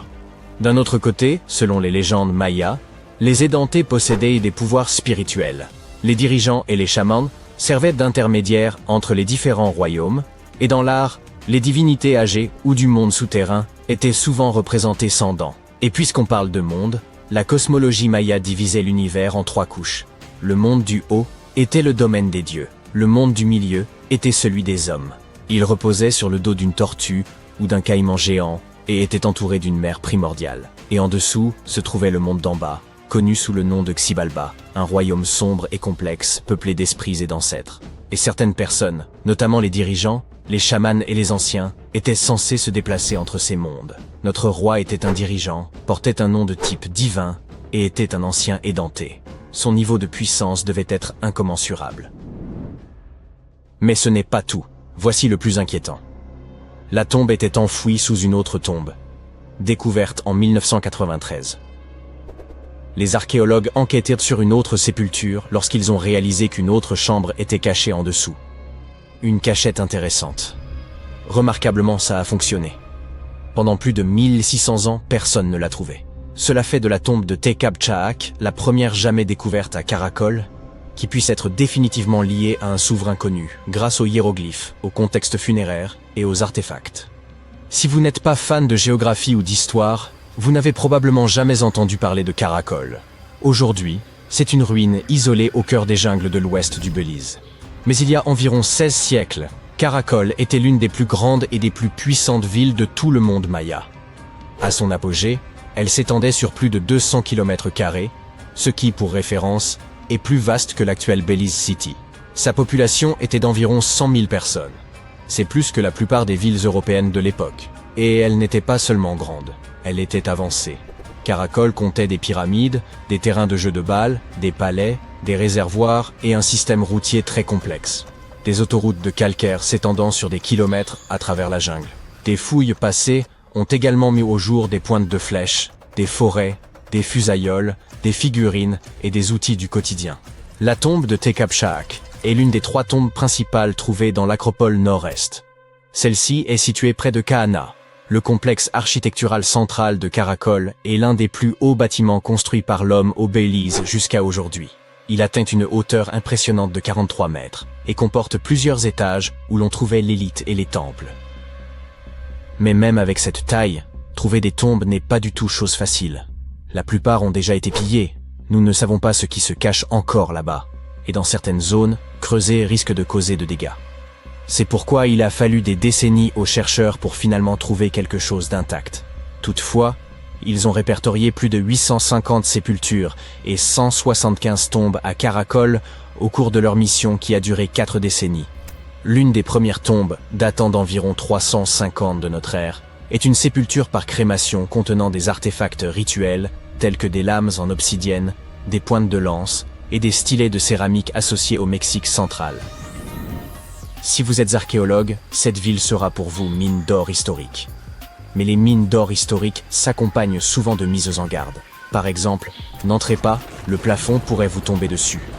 De plus, même si les scientifiques sont enthousiastes à propos de cette découverte, le roi est probablement agacé s'il peut réellement voyager entre les différents mondes.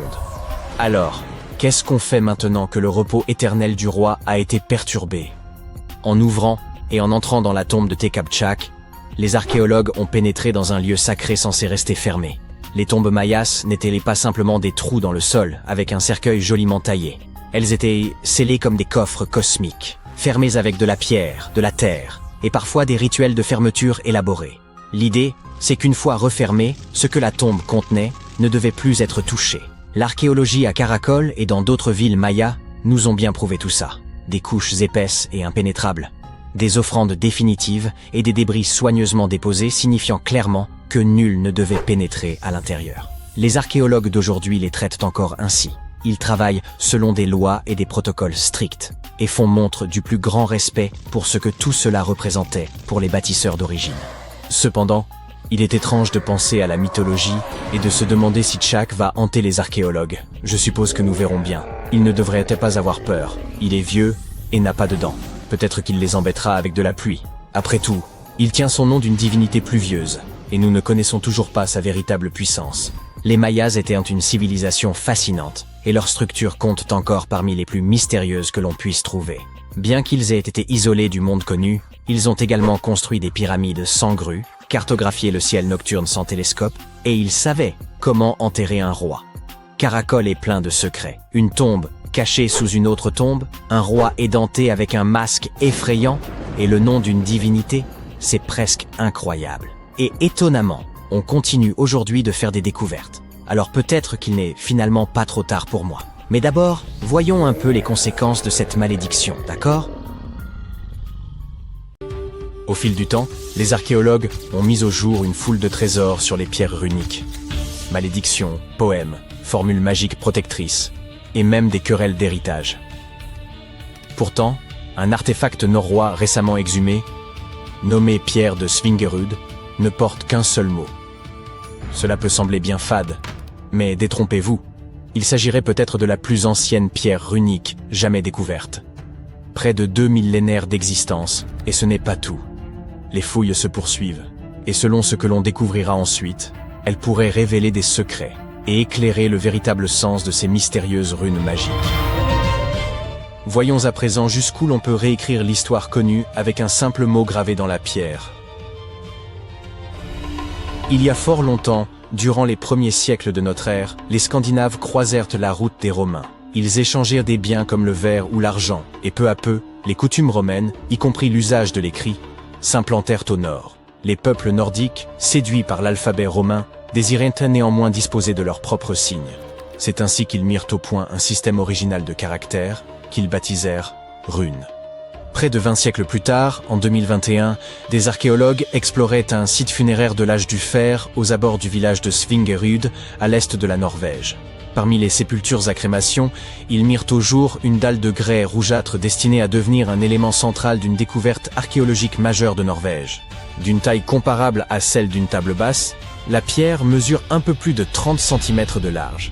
Elle fut exhumée aux côtés de restes calcinés et de charbon, éléments caractéristiques d'une ancienne tombe cinéraire. Les runes qu'elle porte, gravées de manière grossière et peu profonde, semblent avoir été tracées à l'aide d'un objet pointu, tel un couteau ou une aiguille. Les pierres runiques ne sont pas rares, et les archéologues ont souvent l'occasion d'en mettre au jour, en particulier dans cette région. Toutefois, les analyses indiquent que tant le site funéraire que les inscriptions gravées sur la pierre remontent probablement à une période comprise entre le 1er et le 3e siècle.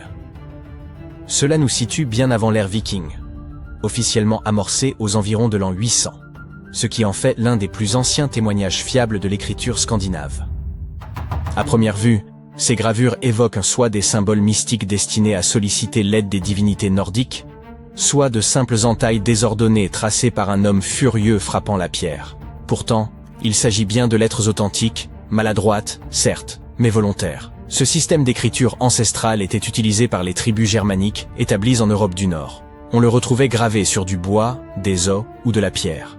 Les signes, aux formes droites et anguleuses, s'expliquent par la difficulté à tracer des courbes avec les outils rudimentaires de l'époque. Au contact de l'Empire romain, les tribus germaniques n'empruntèrent pas simplement les lettres latines. Elles s'inspirèrent du principe même de l'écriture et conçurent leur propre système. Cet alphabet originel fut nommé Futhark ancien. Il comportait 24 caractères, retrouvés sur des objets datant approximativement du 2e au 8e siècle de notre ère. Ce nom vient de ses 6 premières lettres, F, U, Th, A, R et K. Chaque rune possédait probablement un nom reflétant le son qu'elle représentait.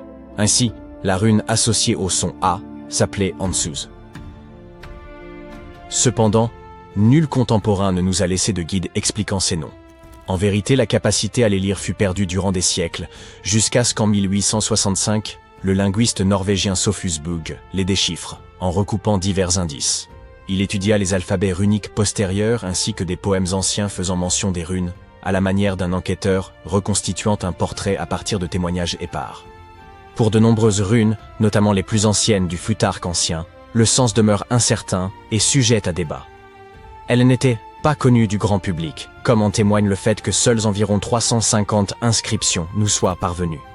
Ce manque de diffusion évolua lorsque le proto-norrois se transforma en vieux norrois, la langue des redoutables vikings. L'alphabet fut alors simplifié. Les 24 runes initiales furent réduites à 16, donnant naissance au Futhark récent, bien plus largement utilisé. Les runes n'étaient point pas destinées à la rédaction d'ouvrages ou à la tenue de chroniques quotidiennes. On les retrouvait gravées sur des pierres tombales, des armes ou divers objets usuels.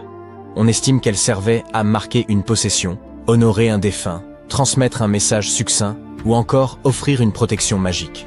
À leur début, certaines runes revêtaient sans doute une valeur spirituelle ou rituelle particulière. Un aspect fascinant des pierres runiques réside dans leur usage fréquent à des fins d'autopromotion ou de vantardise. Un peu comme un ancien statut publié sur un réseau social, mais gravé dans la pierre. L'un des exemples les plus parlants est une pierre du XIe siècle commandée par un certain Wigmund, qui s'y désigne lui-même comme « le plus malin des hommes ». Il précise même qu'il était capitaine de navire et s'est assuré que nul n'ignore ses faits de son vivant. Dans le poème norrois Havamal, Odin raconte s'être suspendu à l'arbre du monde durant 9 nuits, transpercé d'une lance afin d'acquérir la connaissance des runes. Cela illustre la puissance mystique que l'on attribuait à ces signes. Il n'est donc guère surprenant que le mot « rune » dérive d'un terme proto-germanique signifiant « secret » ou « murmure ». On dit souvent que les mots détiennent un pouvoir, et pour les anciennes tribus germaniques, ce pouvoir revêtait une véritable dimension magique. Voilà pourquoi il importe de savoir à quel moment cette magie est née, et la pierre de Svingerud peut nous éclairer, car il ne s'agit pas seulement de connaître la date de son inscription, mais aussi d'en comprendre le contenu, l'emplacement et le contexte. Le lieu de sa découverte constitue déjà un site archéologique majeur, renommé pour ses trouvailles remarquables, notamment le célèbre casque de Geirmundbu, seul casque viking jamais retrouvé en Norvège. La pierre avait été déposée dans une fosse de crémation, aux côtés des restes d'un adulte et de quelques effets personnels. Grâce à l'analyse du charbon et des fragments osseux, les chercheurs ont pu déterminer son ancienneté, en recourant à la datation au radiocarbone. La pierre de Svingerud n'est nullement le premier artefact nordique ancien portant des runes découverts par les archéologues, loin de là. Les gens gravaient autrefois des runes sur divers objets du quotidien. Peignes, bijoux, couteaux. Certains spécimens pourraient même être d'un âge comparable. D'autres fragments comportent également des runes, mais sont souvent brisés, dispersés ou impossibles à dater précisément. Toutefois, la datation au radiocarbone a permis de confirmer que la pierre de Svingerud constituait à ce jour la plus ancienne pierre runique connue. L'inscription qu'elle porte suggère une fonction rituelle et peut-être même un message adressé aux défunts. L'inscription est brève, un seul mot, Idiberög. Son sens exact demeure inconnu. La portion la plus lisible mentionne Idibera, et la majorité des spécialistes estiment qu'il s'agit vraisemblablement d'un nom propre. Peut-être une forme génitive, signifiant d'Idibera ou appartenant à Idibera. Il pourrait donc s'agir du nom de la personne ensevelie ou de celui d'une figure honorée. Il est fort probable qu'il s'agisse d'un prénom féminin, ce qui ferait d'Idibera la première femme connue à avoir été associée à l'écriture runique. Les chercheurs estiment aujourd'hui que la pierre de Svingerud appartenait à un monument plus grand. Ils ont mis au jour plus d'une douzaine de fragments de grès éparpillés parmi plusieurs tombes du site. Une fois assemblés en laboratoire, ces morceaux s'imbriquaient parfaitement, comme un puzzle, ce qui suggère qu'ils provenaient tous d'une même pierre dressée. Le fragment principal, comportant l'inscription, fut découvert dans une sépulture, tandis que d'autres pièces similaires reposaient dans des fosses de crémation voisines. Les archéologues pensent que la pierre fut brisée, puis réutilisée dans le cadre d'un rituel, peut-être dans le but de relier symboliquement différentes personnes ou générations inhumées sur place. Au lieu de signaler une seule sépulture, elle aurait d'abord servi de mémorial, avant d'être redistribuée dans d'autres tombes comme geste rituel. Certains avancent même que ces runes auraient été gravées par des individus distincts à différentes époques. Modeste en apparence, la pierre de Svingerud n'en demeure pas moins un jalon essentiel. Étant la plus ancienne pierre runique connue dans un contexte archéologique sécurisé, elle pourrait éclairer les origines mêmes de l'écriture dans le nord de l'Europe. Cette découverte norvégienne montre que les runes étaient déjà associées au rituel, à la mémoire, et peut-être aussi aux femmes. Et si elles ne constituent qu'un fragment d'un monument plus vaste, alors ce que nous en connaissons n'est qu'un aperçu. De tels artefacts redéfinissent notre compréhension de la période pré-viking, et avec un peu de chance, d'autres pierres suivront. Peut-être même l'œuvre d'une autre femme graveuse de runes. Une découverte étrange dans le lac Huron nous informe qu'il pourrait possiblement contenir les vestiges d'une civilisation entière. Tiens, attendez. Est-ce que ce ne serait pas l'Atlantide? Pas exactement. Mais s'il y a vraiment eu jadis une civilisation sous-marine à cet endroit, elle devait être assez avancée. Il y a environ 10 000 ans, deux petits fragments d'un outil de pierre se sont détachés et sont tombés par terre sans que personne ne s'en aperçoive. Ils sont restés enterrés là pendant des milliers d'années, jusqu'en 2013. Puis des scientifiques ont remonté un petit morceau de boue de la taille d'une brique de lait depuis le fond du lac Huron, à 30 mètres sous la surface. Dans la boue, ils ont trouvé ces deux éclats faits d'obsidienne. Un verre volcanique noir et brillant qui se forme lorsque la lave se refroidit rapidement. Après des tests précis, ils ont réalisé que ces éclats provenaient du centre de l'Oregon, ce qui représente une assez longue distance, environ 4000 km. Ce site préhistorique des Grands Lacs a été découvert sur la crête Alpena Amberley, une formation sous-marine qui reliait autrefois ce qui est aujourd'hui le Michigan et l'Ontario. À l'époque, c'était des terres sèches. Les premiers humains y construisirent des pièges pour animaux, le caribou par exemple. L'ère glaciaire s'éteignait et bientôt, les Grands Lacs commencèrent à se former. L'obsidienne était le matériau high-tech des temps anciens. Elle est extrêmement tranchante et parfaite pour fabriquer des outils. Si vous étudiez attentivement ces éclats, vous ne pourrez pas douter que les outils dont ils proviennent furent de fabriqués de main d'homme. La façon dont ils ont été taillés évoque un travail des plus minutieux. Ces anciennes populations ne fabriquaient donc pas seulement des outils élémentaires, ils avaient également accès à de l'obsidienne venue de contrées extrêmement lointaines. On pense en conséquence qu'il existait déjà à l'époque un immense réseau commercial. Depuis plus d'un siècle, des gens émettent l'hypothèse que des sociétés anciennes pourraient avoir existé sous les Grands Lacs, mais personne n'en a jamais eu la preuve. C'est pourquoi les travaux sur ce site archéologique submergé sont si importants. Une équipe de chercheurs tente depuis plus de 10 ans d'en apprendre davantage sur ces ruines vieilles de 10 000 ans et sur la civilisation qui les aurait laissées derrière elles. L'eau glacée du lac Huron a agi comme une capsule temporelle qui a permis de préserver des choses pendant des milliers d'années. Jusqu'à présent, les chercheurs ont trouvé non seulement des outils en pierre, mais aussi des arbres millénaires avec leurs racines encore intactes et des tourbières sous-marines où ont été préservées des graines et des feuilles. Un peu comme le Pompéi de l'âge de glace, une scène figée dans le temps. Ces découvertes aident également les scientifiques à concevoir de nouvelles méthodes d'archéologie sous-marine. Ils utilisent des sonars, des robots sous-marins et des plongeurs. Il est assez incroyable que les outils qu'ils ont découverts sur la crête Alpena Amberley soient beaucoup plus petits que d'autres outils de la même époque trouvés à proximité. Cela pourrait indiquer qu'un groupe différent de personnes vivait ici et qu'ils avaient leur propre mode de vie. Même les tourbières qu'ils ont trouvées, qui datent d'environ 9500 ans, recèlent des secrets. Elles sont pleines d'aiguilles de pin, de graines et de feuilles qui pourraient nous informer sur l'environnement de l'époque. D'ordinaire, ce genre de choses se décompose rapidement, mais l'eau froide et douce les a préservées. L'équipe du Michigan collabore avec des scientifiques basés à Cambridge, en Angleterre, pour extraire l'ADN de ces restes. Si cela fonctionne, nous pourrions enfin savoir quel type d'animaux vivaient là, et peut-être même plus. Ils ont encore des années de travail sur ce site préhistorique des Grands Lacs. Un autre célèbre site archéologique submergé est la cité perdue de Pavlopétrie. Les archéologues pensent qu'il s'agit de la plus ancienne ville engloutie du monde, tout au moins selon nos connaissances actuelles. Pavlopétrie a environ 5000 ans. Cela signifie qu'elle existait bien avant les légendaires héros grecs des récits d'Homère. Les scientifiques l'ont aperçue pour la première fois en 1904, puis l'ont oubliée jusqu'en 1967, lorsque Nicholas Fleming l'a redécouverte. Il l'a décrite comme une ville de l'âge du bronze, désormais engloutie sous 3 à 4 mètres d'eau. Un an plus tard, il est revenu avec une équipe de scientifiques pour en étudier les ruines. En l'espace de 6 semaines, en utilisant uniquement des rubans métriques et une grille élémentaire, ils ont réussi à cartographier la ville. Ils ont constaté qu'elle s'étendait sur environ 300 par 150 mètres et comportait au moins 15 bâtiments, des cours, 5 rues, 2 tombeaux et environ 37 petites tombes en pierre. Ils ont également trouvé des indices indiquant que les ruines se poursuivaient sur l'île voisine de Pavlopétrie elle-même.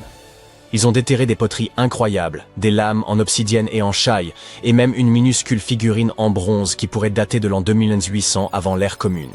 Cependant, la plupart des bâtiments proviennent de la période comprise entre 1650 et 1180 avant l'ère commune. Ensuite, les scientifiques ont de nouveau abandonné le site jusqu'en 2009, lorsqu'une équipe de chercheurs a lancé un nouveau projet quinquennal, dont la mission était d'explorer en profondeur l'histoire de Pavlopétrie. Cette fois, ils disposaient d'outils de cartographie numérique et de meilleurs équipements de plongée, ce qui leur a permis d'explorer et même de faire des fouilles sous-marines. Ils ont découvert 9000 mètres carrés supplémentaires de bâtiments, y compris une grande salle et des rues cachées.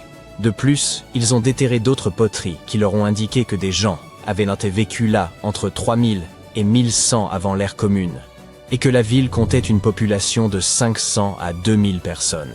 Personne ne sait avec certitude comment cette cité a fini sous l'eau, mais beaucoup de scientifiques pensent que ce fut à cause d'un tremblement de terre, peut-être vers l'an 1000 avant l'ère commune, ou même aussi tardivement que l'an 375 de notre ère, parce que c'est la plus ancienne ville sous-marine jamais découverte. Certaines personnes croient même que Pavlopétrie pourrait avoir inspiré la légende de l'Atlantide.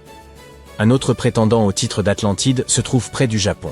En 1986, un plongeur local explorait les eaux près des îles Ryukyu lorsqu'il découvrit une structure géante faite de marches parfaitement formées et aux bords tranchants.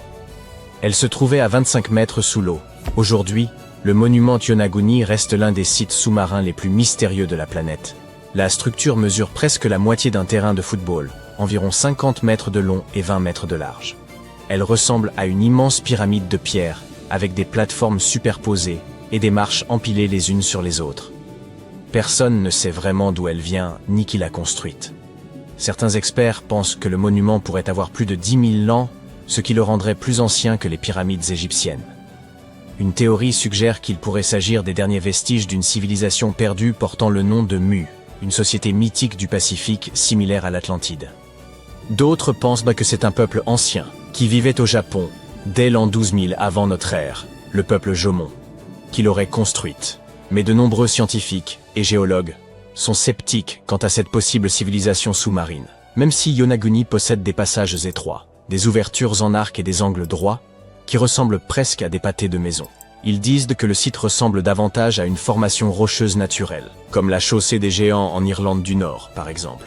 L'ensemble du monument est encore relié à un bloc de substratum rocheux, ce qui signifie qu'il n'a pas été construit pièce à pièce. Et la façon dont les couches de roches sont empilées est probablement liée au tremblement de terre et au mouvement tectonique. Il est situé dans la très active ceinture de feu du Pacifique. Un géologue marin y retournait sans cesse, et à chaque fois, il découvrait quelque chose de nouveau. Il affirme avoir repéré des traces d'outils dans la roche, des symboles gravés sur des faces de pierre, et même des formations rocheuses en forme d'animaux. Il pense que ces sculptures indiquent l'existence d'une culture provenant du continent asiatique. Il a déclaré avoir identifié 10 structures différentes au large de Yonaguni, y compris un château en ruine, un arc de triomphe, 5 temples, et même un énorme stade. Ces bâtiments semblent être reliés par des routes et des canaux, et certaines parties sont même entourées de ce qui ressemble à d'immenses murs de pierre. L'explorateur pense que la ville a au moins 5000 ans. Il se base pour cela sur des stalactites trouvées dans des grottes sous-marines voisines, qui n'ont pu se former qu'après l'inondation des grottes. Ses partisans affirment n'avoir jamais vu un tremblement de terre créer des formes comme celle-ci sous l'eau ou à sa surface. Mais les sceptiques mettent tout cela sur le compte de l'érosion, et insistent sur le fait que ce sont les courants sous-marins et les créatures marines qui ont creusé des trous dans la roche. Si vous souhaitez vous faire votre propre opinion, le site est ouvert aux visiteurs, et c'est assurément une... Des pas résonnèrent derrière lui. Le cœur battant la chamade, il bondit vers la statue imposante, de ses doigts cherchant la crevasse dissimulée. Le temps pressait. Il l'enfonça au moment où les cris se rapprochaient. Il respira profondément, son cœur comme un tambour. Puis il courut, disparaissant dans l'obscurité, laissant son secret enfoui dans la pierre, en attente d'être découvert. Au cours de l'histoire, les statues n'ont pas seulement été les gardiennes silencieuses du passé. Elles ont aussi servi de cachette, certains objets disparaissant pour toujours, d'autres découverts au hasard des fouilles. Découvrez leurs secrets les plus mystérieux. En 2016, alors que des experts australiens préparaient une statue vieille de 645 ans pour une vente aux enchères, ils découvrirent qu'elle abritait un secret. Un billet de banque ancien dissimulé à l'intérieur de sa tête creuse. Émis en 1371 sous l'empereur Zhou Yuanzheng, le billet valait 1000 pièces de cuivre ou 28 grammes d'argent. Plus frappant encore, il portait un avertissement sinistre. Malgré que la statue ait eu plusieurs propriétaires, personne n'eut connaissance de ce billet pendant des siècles. Rare vestige d'une époque où la monnaie en papier était encore une nouveauté, ce billet fut rapidement mis aux enchères, poursuivant son voyage à travers le temps dans le monde moderne. Les statues sont devenues plus que de simples symboles. Elles étaient à présent les gardiennes et conservatrices de l'histoire, et parfois même des outils salvateurs. En 2017, des experts en restauration qui travaillaient sur une statue du XVIIIe siècle en Espagne firent une découverte remarquable. Dissimulées dans l'intérieur creux de la statue se trouvaient 2 lettres écrites en 1777, offrant un aperçu de la vie quotidienne, des coutumes locales et de l'économie de l'époque. De manière similaire, en 2023, lors de rénovations à l'Académie militaire des États-Unis à West Point, une boîte fut découverte à l'intérieur du socle de marbre d'une statue représentant le héros Tadeusz Kościuszko. Placée là il y a presque 200 ans, cette capsule temporelle nous offre un lien tangible avec le passé riche en histoire de l'institution. Le mystère entourant les statues et leur potentiel à dissimuler des secrets s'étend à certains des monuments les plus emblématiques du monde. Peu d'endroits sont aussi enveloppés de mystères que le Grand Sphinx de Gizeh. Pendant des siècles, archéologues, historiens et explorateurs ont spéculé sur ce qui pourrait être caché sous sa massive silhouette de calcaire. Certaines personnes pensaient que le Sphinx dissimulait la légendaire salle des archives, une hypothétique bibliothèque contenant un savoir ancien, peut-être même la sagesse perdue de l'Atlantide. Ces dernières années, les avancées technologiques des radars à pénétration de sol ont révélé des cavités sous le Sphinx, amenant de nombreux experts à croire que la statue pourrait cacher des chambres ou des passages encore inconnus, certains éventuellement liés à des tombes royales ou à des structures souterraines. L'existence potentielle de chambres cachées sous le Sphinx captive notre imagination depuis des générations. Mais ce qui est peut-être encore plus intriguant, c'est le travail récent, effectué par des chercheurs de l'Université de New York, qui ont étudié les forces environnementales qui ont façonné le Sphinx. Après avoir modélisé l'impact des vents anciens, les chercheurs ont pu conclure que le Sphinx avait été initialement formé par une érosion naturelle, avant que les humains ne perfectionnent davantage sa forme. De telles révélations ouvrent de nouvelles voies pour comprendre la fonction du monument, ainsi que l'importance culturelle et spirituelle qu'il détenait à l'époque. Les anciens Égyptiens vénéraient Sobek, le dieu à tête de crocodile représentant la puissance et le Nil, et momifiaient souvent des crocodiles pour lui rendre hommage. Ces créatures étaient déplacées dans des temples ou des tombes en tant qu'offrande aux dieux ou pour garantir un passage sûr vers l'au-delà. Récemment, un groupe de chercheurs s'est lancé dans une étude intéressante sur un crocodile momifié par les embaumeurs égyptiens. Ils ont utilisé un scanner qui leur a révélé toutes sortes de détails fascinants sur la façon dont ce crocodile avait vécu et ce qui était arrivé à son corps par la suite. Pour les anciens Égyptiens, les animaux n'étaient pas simplement des compagnons domestiqués. Ils jouaient un rôle majeur dans leurs rituels, servant de passerelle entre les humains et les dieux. Les faucons, par exemple, étaient associés à Horus, la divinité solaire, car leur vol les rapprochait du soleil. Les chats étaient liés à Bastet, déesse mère féroce et protectrice. Les crocodiles étaient parmi les animaux que l'on momifiait le plus souvent. On considérait ces reptiles comme des symboles de Sobek, le seigneur du Nil, dont la présence annonçait la crue annuelle qui apporterait l'eau et le sol fertile nécessaires à l'agriculture. Dans le passé, l'étude de tels artefacts risquait souvent d'endommager la momie, mais grâce aux techniques d'imagerie moderne, les chercheurs ont pu examiner le crocodile sans l'abîmer. Les radiographies et les scanners ont révélé que le système digestif du crocodile était rempli de petites pierres appelées gastrolites, que les crocodiles ingèrent souvent pour faciliter leur digestion et maintenir leur flottabilité. Au milieu de ces pierres, ils ont aussi trouvé un hameçon en métal et un poisson. Cela suggère que ces grands crocodiles momifiés étaient capturés dans la nature à l'aide d'hameçons et de poissons. Cela correspond à ce que les historiens grecs anciens ont écrit sur la vie en Égypte. Enfin, presque. Les Grecs croyaient que les Égyptiens utilisaient des porcs pour attirer les crocodiles. Ainsi, comme vous l'avez remarqué, les chercheurs et les archéologues utilisent des technologies de pointe et un travail pratique minutieux pour découvrir les secrets des civilisations anciennes. Le processus commence par des relevés utilisant des radars à pénétration de sol et la numérisation 3D pour détecter des chambres cachées, des tunnels ou des anomalies sous la surface. Une fois un site prometteur identifié, une excavation soigneuse commence. Les couches de sol et de débris sont retirées lentement, afin que rien ne soit endommagé ou perdu. Une exposition au Rijksmuseum à Amsterdam présente une remarquable statue tibétaine du XVe siècle, en cuivre doré, de Guya Samaja Akshobhya. Cette figure, qui symbolise l'unité des forces opposées et un état supérieur d'éveil spirituel, était auparavant inconnue de la collection du musée.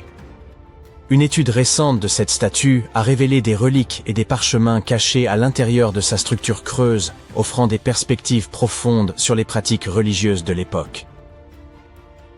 L'exposition présente plus de 75 chefs-d'œuvre d'Asie, parmi lesquels la statue récemment acquise de Guya Samaja Akshobhya, et met en lumière le savoir-faire complexe et la signification spirituelle enracinée dans de tels artefacts. Au cœur de Vérone, un secret était caché depuis des décennies à l'intérieur de la statue en bronze de Juliette. Sculptée en 1969, elle est devenue un symbole de l'amour, et de nombreux visiteurs viennent la toucher en quête de romance et de chance. Mais sous sa surface polie, Juliette cachait quelque chose d'extraordinaire.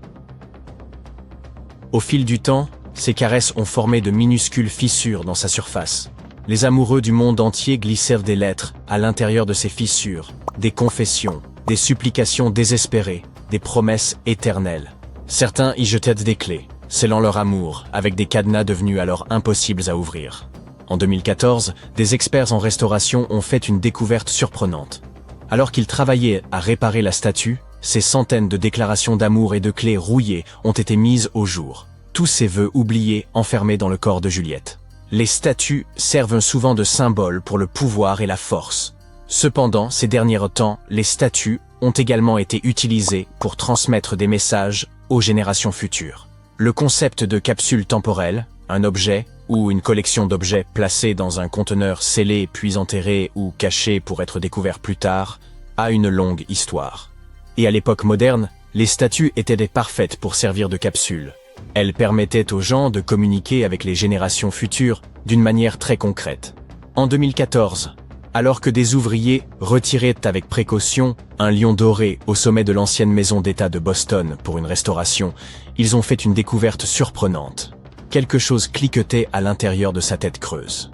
Un article du Boston Globe de 1901 mentionne une capsule temporelle cachée. Mais au fil des ans, l'histoire a été oubliée. Puis, un descendant du sculpteur a découvert une lettre et a appris la vérité.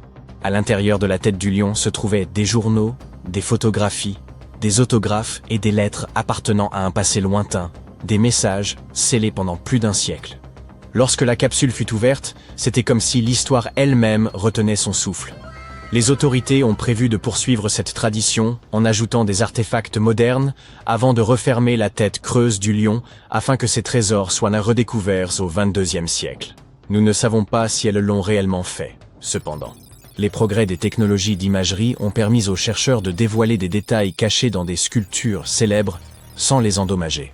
En 2014, des experts en restauration au Mexique ont fait une découverte en examinant une statue en bois vieille de 300 ans. De véritables dents humaines étaient cachées sous son visage serein. Cette révélation n'a pas été faite par la fouille, mais par la technologie. Lorsque les préservationnistes ont pris une radiographie de la statue, s'attendant à trouver des détails structurels, ils ont vu une denture parfaite, intégrée dans la bouche. Contrairement à d'autres statues historiques de la région, qui contenaient parfois de vrais cheveux que les gens avaient donnés aux statues, cette découverte était complètement inattendue.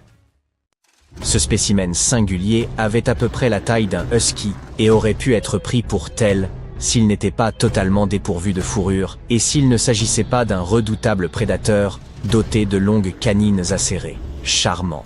Voici le plus ancien animal à dents de sabre jamais identifié. Il arpentait la surface de la Terre bien avant l'apparition des dinosaures. Les chercheurs ont pu établir sa description à partir de fossiles exhumés sur l'île espagnole de Majorque, en Méditerranée. Il y a environ 200 millions d'années, bien avant qu'aucun d'entre nous n'existe, les tout premiers mammifères firent leur apparition, cohabitant alors avec les dinosaures.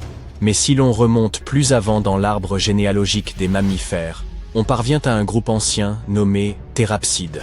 Bien qu'il n'ait guère ressemblé aux mammifères actuels, il présentait déjà certains traits fondamentaux qui allaient, avec le temps, caractériser pleinement cette classe animale.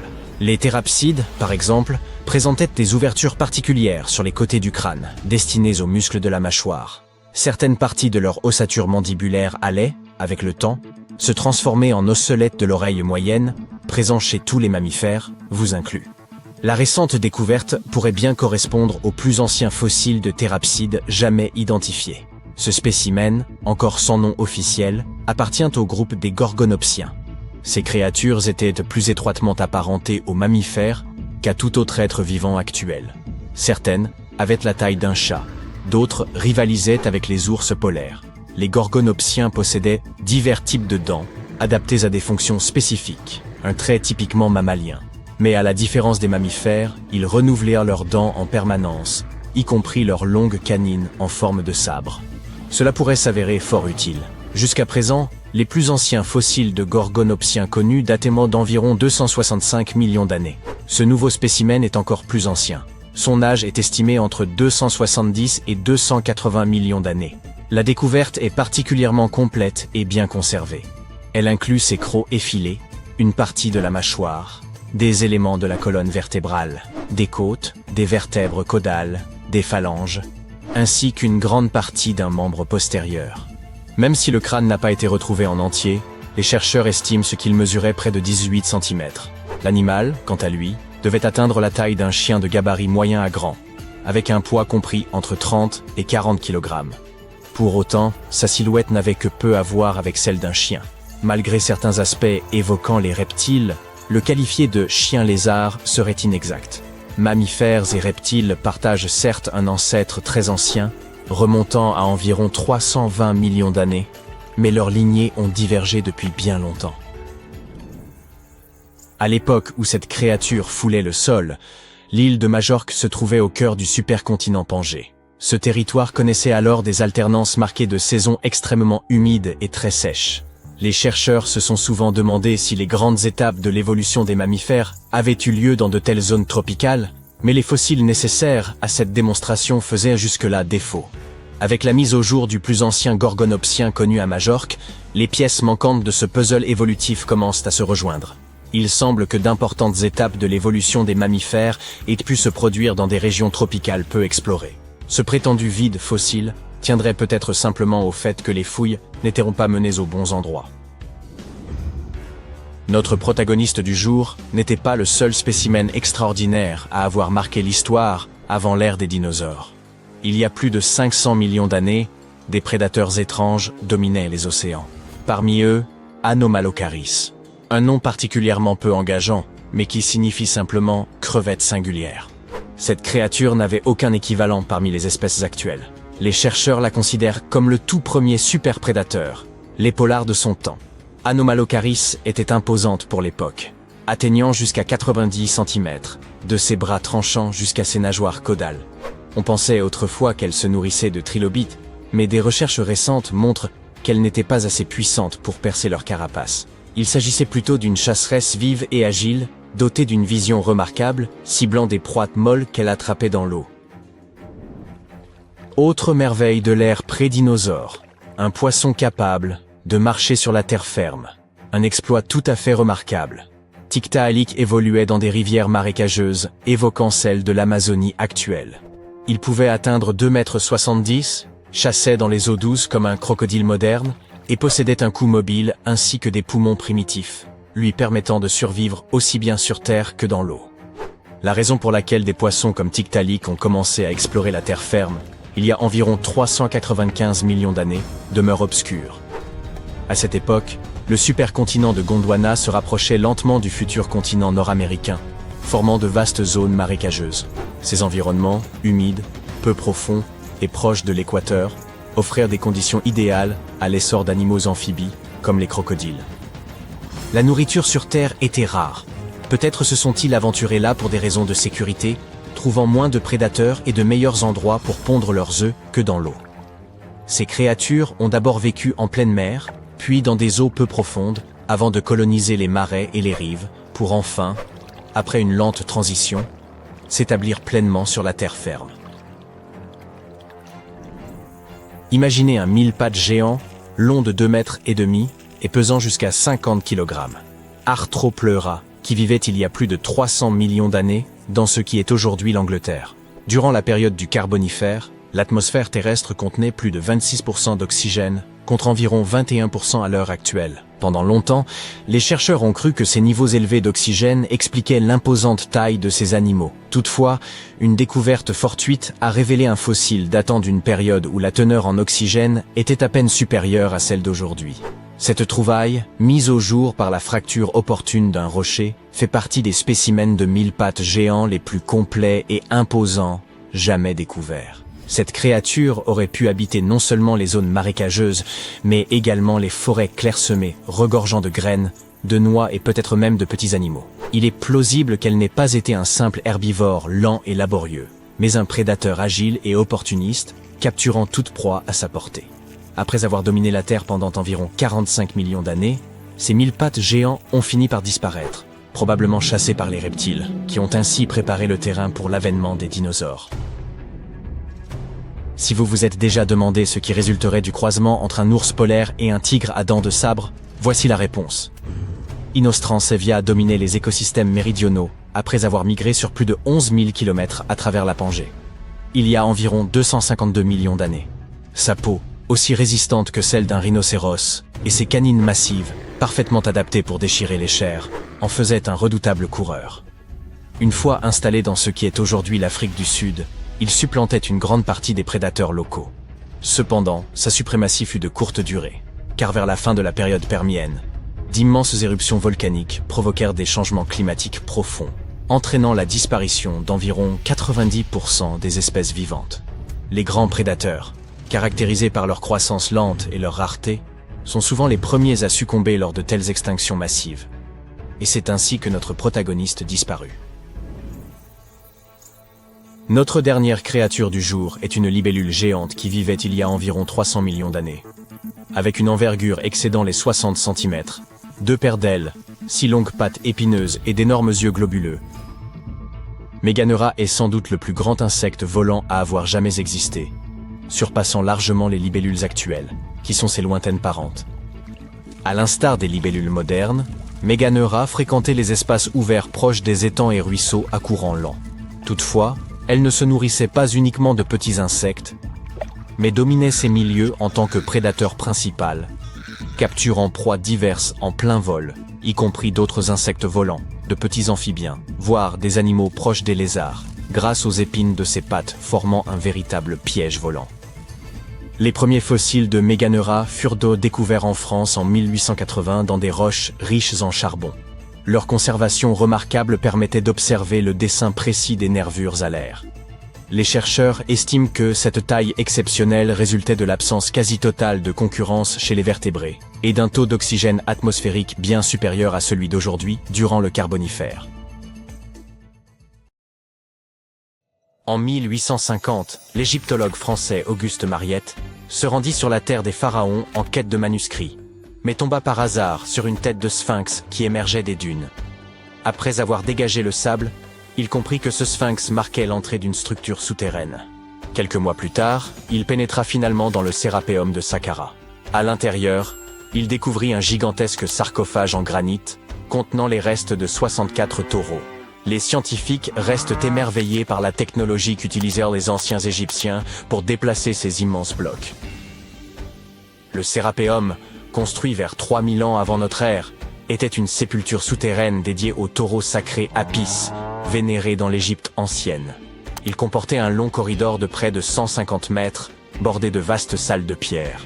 Certains sarcophages, pesant jusqu'à 100 tonnes, soit l'équivalent de 50 voitures moyennes, étaient réalisés avec une précision remarquable, présentant des angles parfaits de 90 degrés.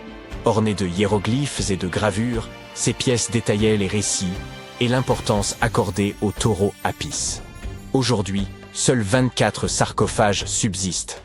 Dans l'Égypte antique, les taureaux Apis occupèrent une place prépondérante en raison de leur lien avec le dieu Ptah.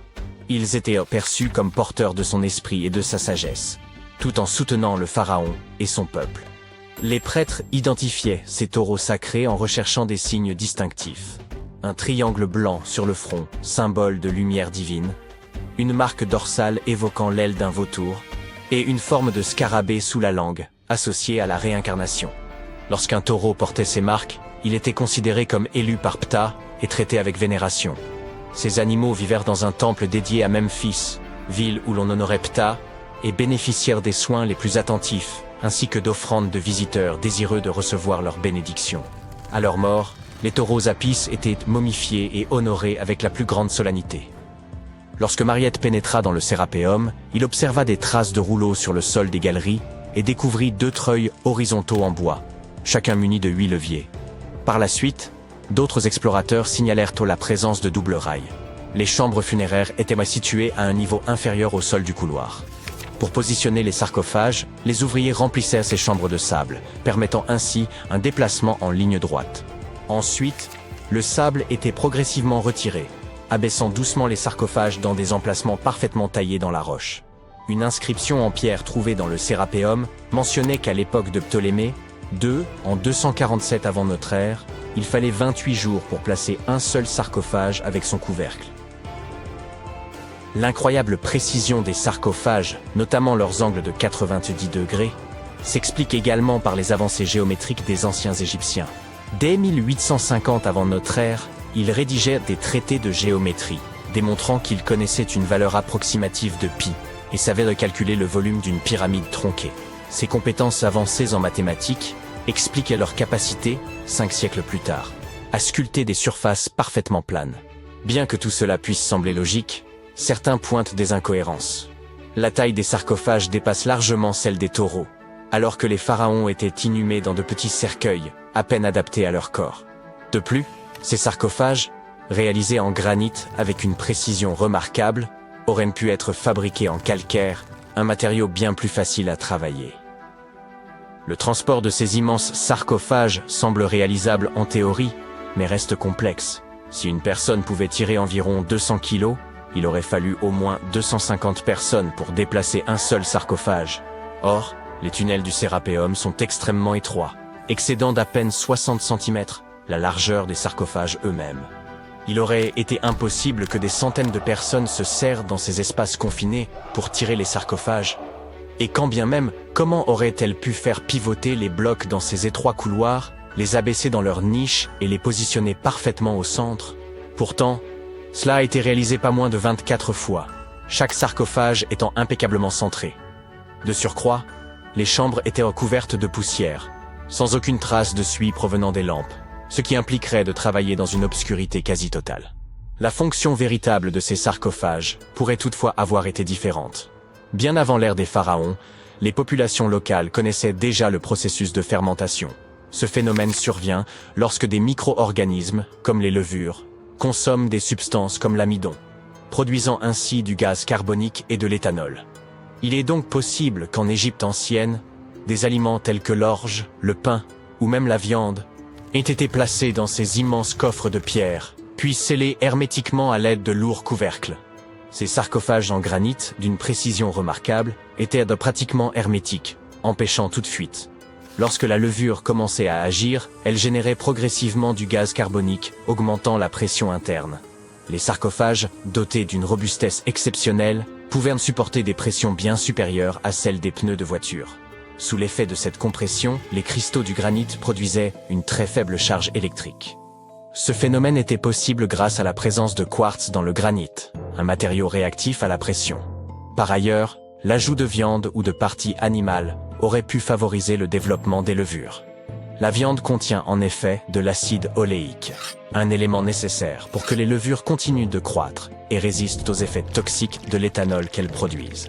Ainsi, avec l'accumulation de gaz et la production d'électricité, ces sarcophages n'auraient pas uniquement servi d'anciens garde-manger, mais auraient pu être de véritables systèmes énergétiques. Au fil du temps, la pression interne devenait si élevée qu'elle pouvait repousser le couvercle, libérant le gaz avec un bruit sec. Toutefois, lorsque le Sérapéum fut redécouvert en 1850, d'anciennes peintures montrèrent que des pierres étaient empilées sur certains couvercles. Cela suggère que, dans l'Antiquité, des efforts furent entrepris pour alourdir ces couvercles afin de limiter les pertes dues à la pression interne. Ce poids additionnel permettait également aux cristaux de quartz du granit de continuer à générer davantage d'électricité sous l'effet de la pression.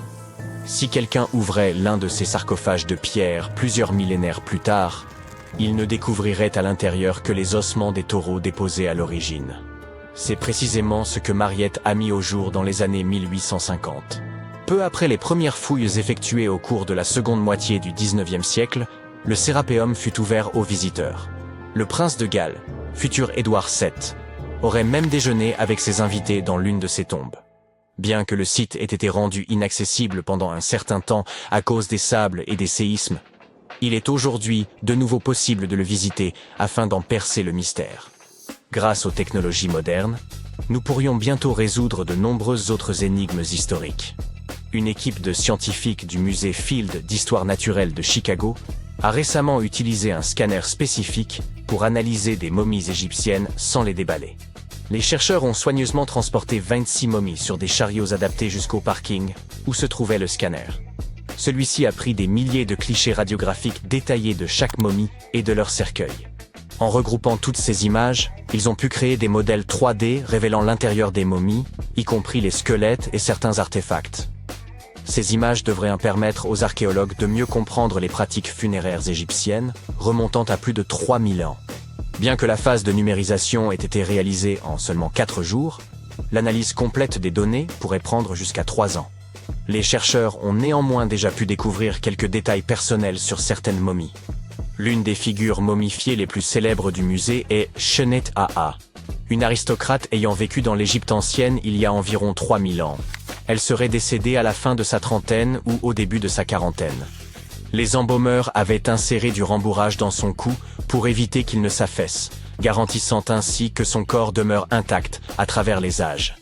Ils avaient également placé des yeux artificiels dans ses orbites afin qu'elle conserve une apparence complète dans l'au-delà.